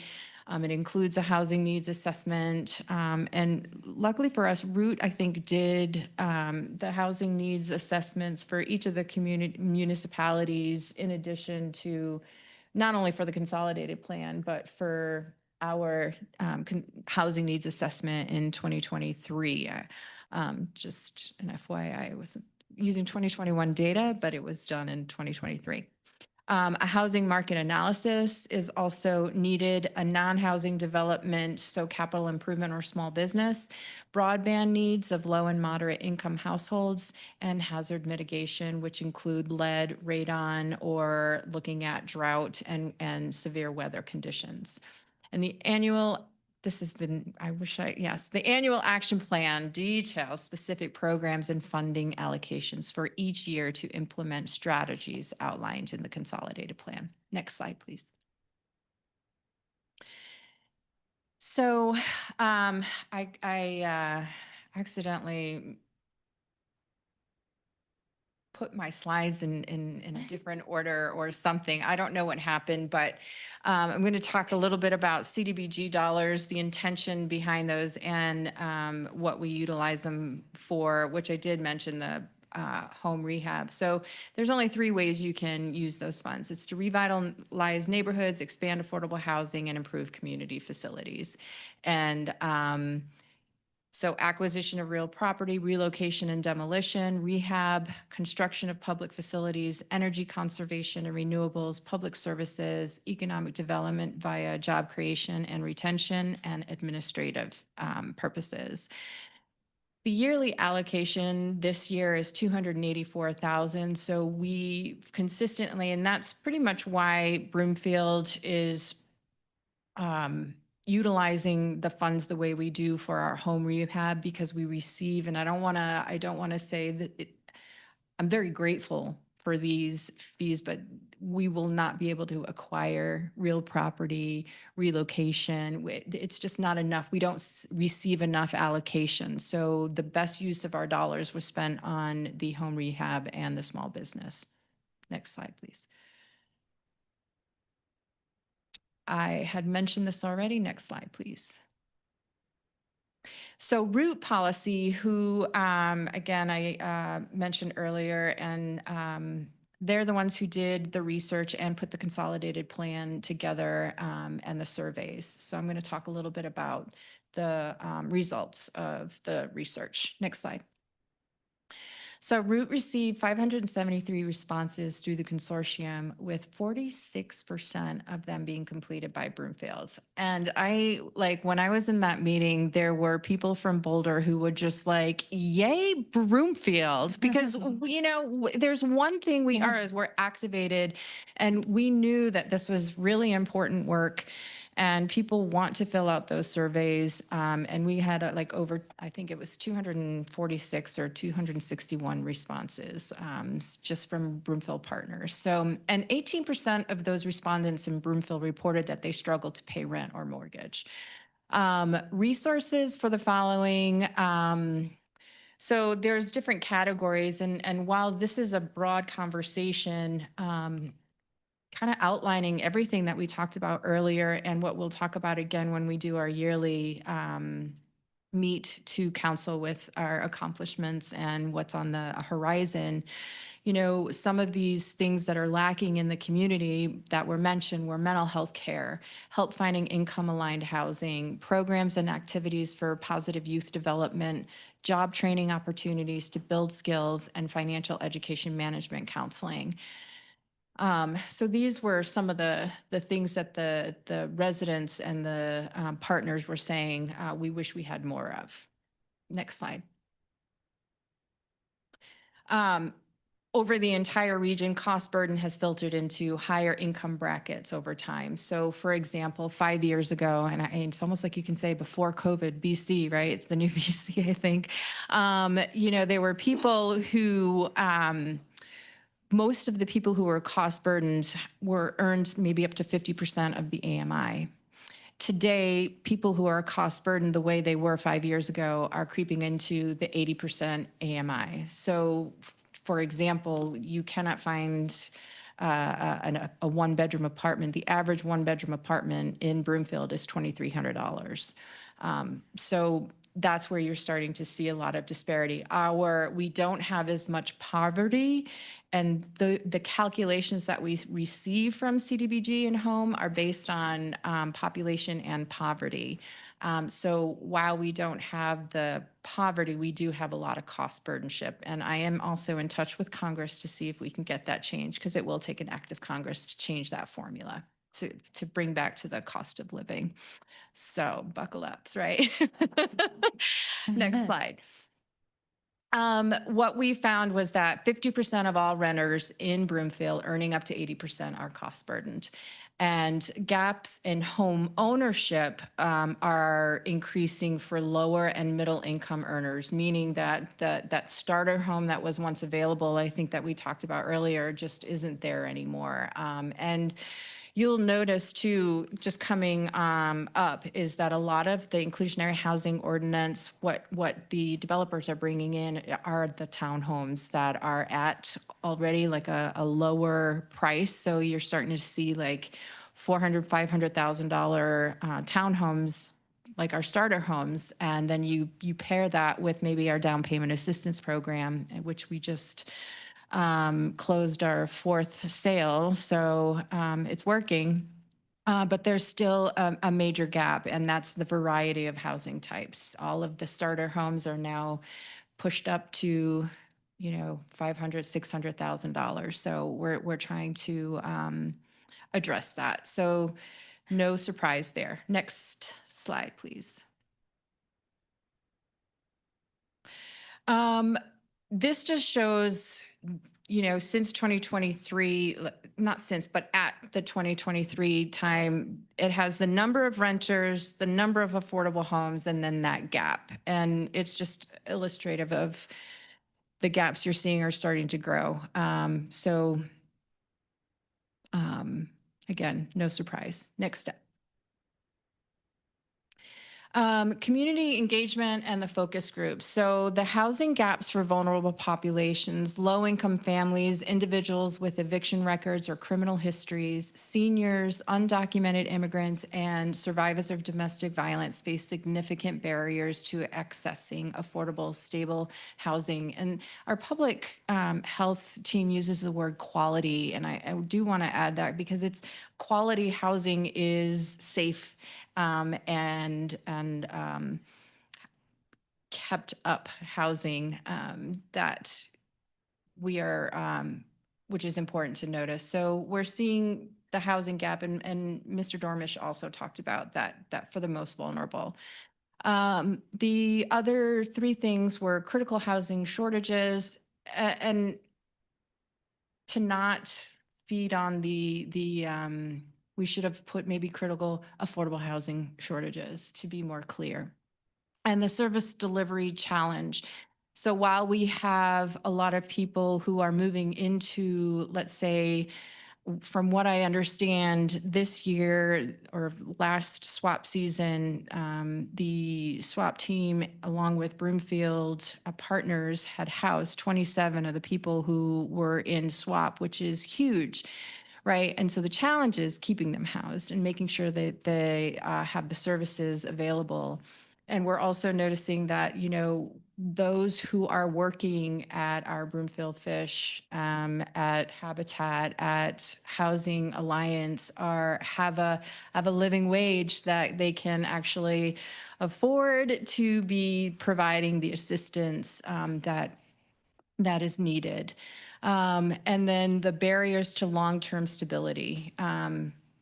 We just see it every day, and I don't need to reiterate it. I think you get the point. Next slide, please.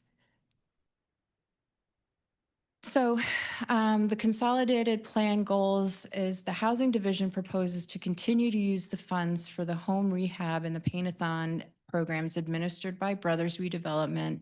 And the Economic Development Division has seen success in using the funds for their smaller business grants to help business owners expand their services and staff. And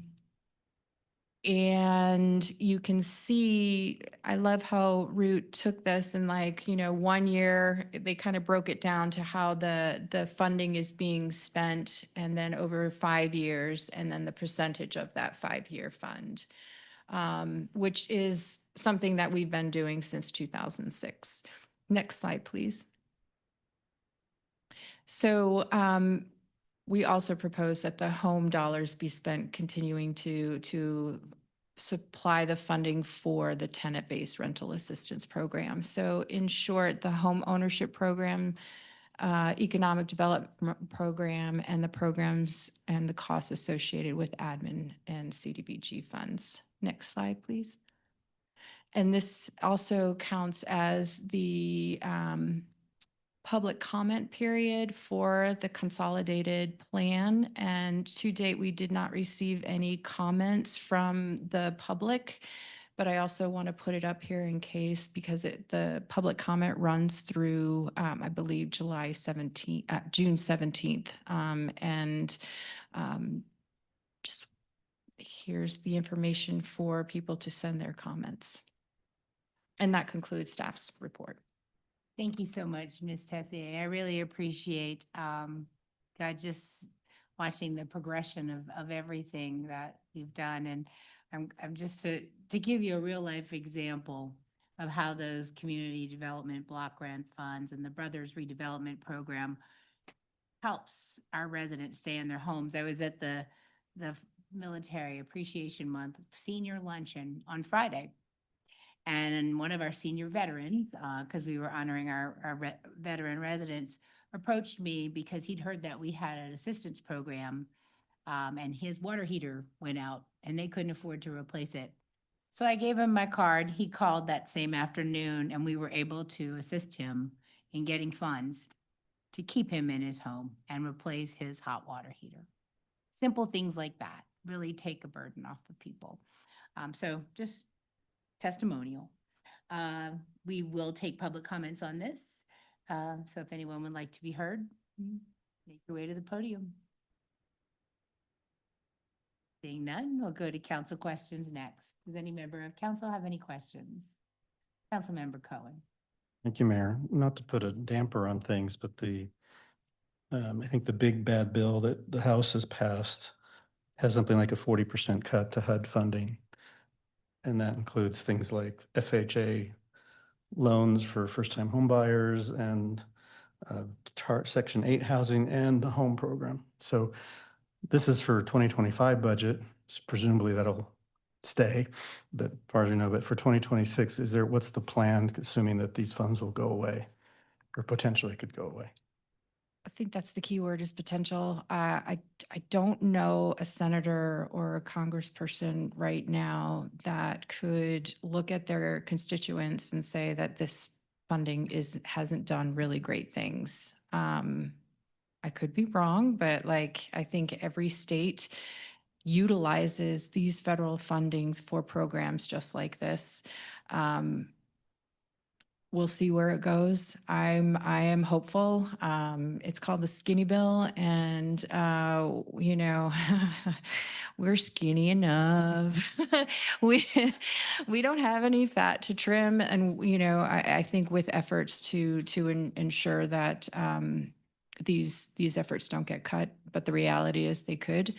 And if that happens, I think we would see Brothers Redevelopment fold, because they do this for pretty much, I don't know, I think 10 or 12 different counties across the state. And we would be looking at more local resourcing, and that's about $400,000 that we receive to run these programs between CDBG and home. So the total funds we'd have to make up potentially is 400 for 2026. Yes. Okay. Right. Thank you. Thank you. Any other questions from council?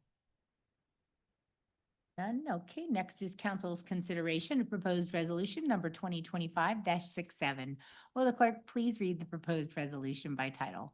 7D, proposed resolution number 2025-67, authorizing the submittal of the 2025 to 2029 Broomfield Consolidated Plan and the 2025 Action Plan for the Home Investment Partnership Program and Community Development Block Grant CDBG funds. Thank you. Is there a motion to approve the resolution? Councilmember Henkel? That was a mouthful over there. Yes, so moved. Thank you. Is there a second? Councilmember Leslie? I second the motion. Thank you. Is there any discussion? Seeing no discussion, council, please cast your vote electronically.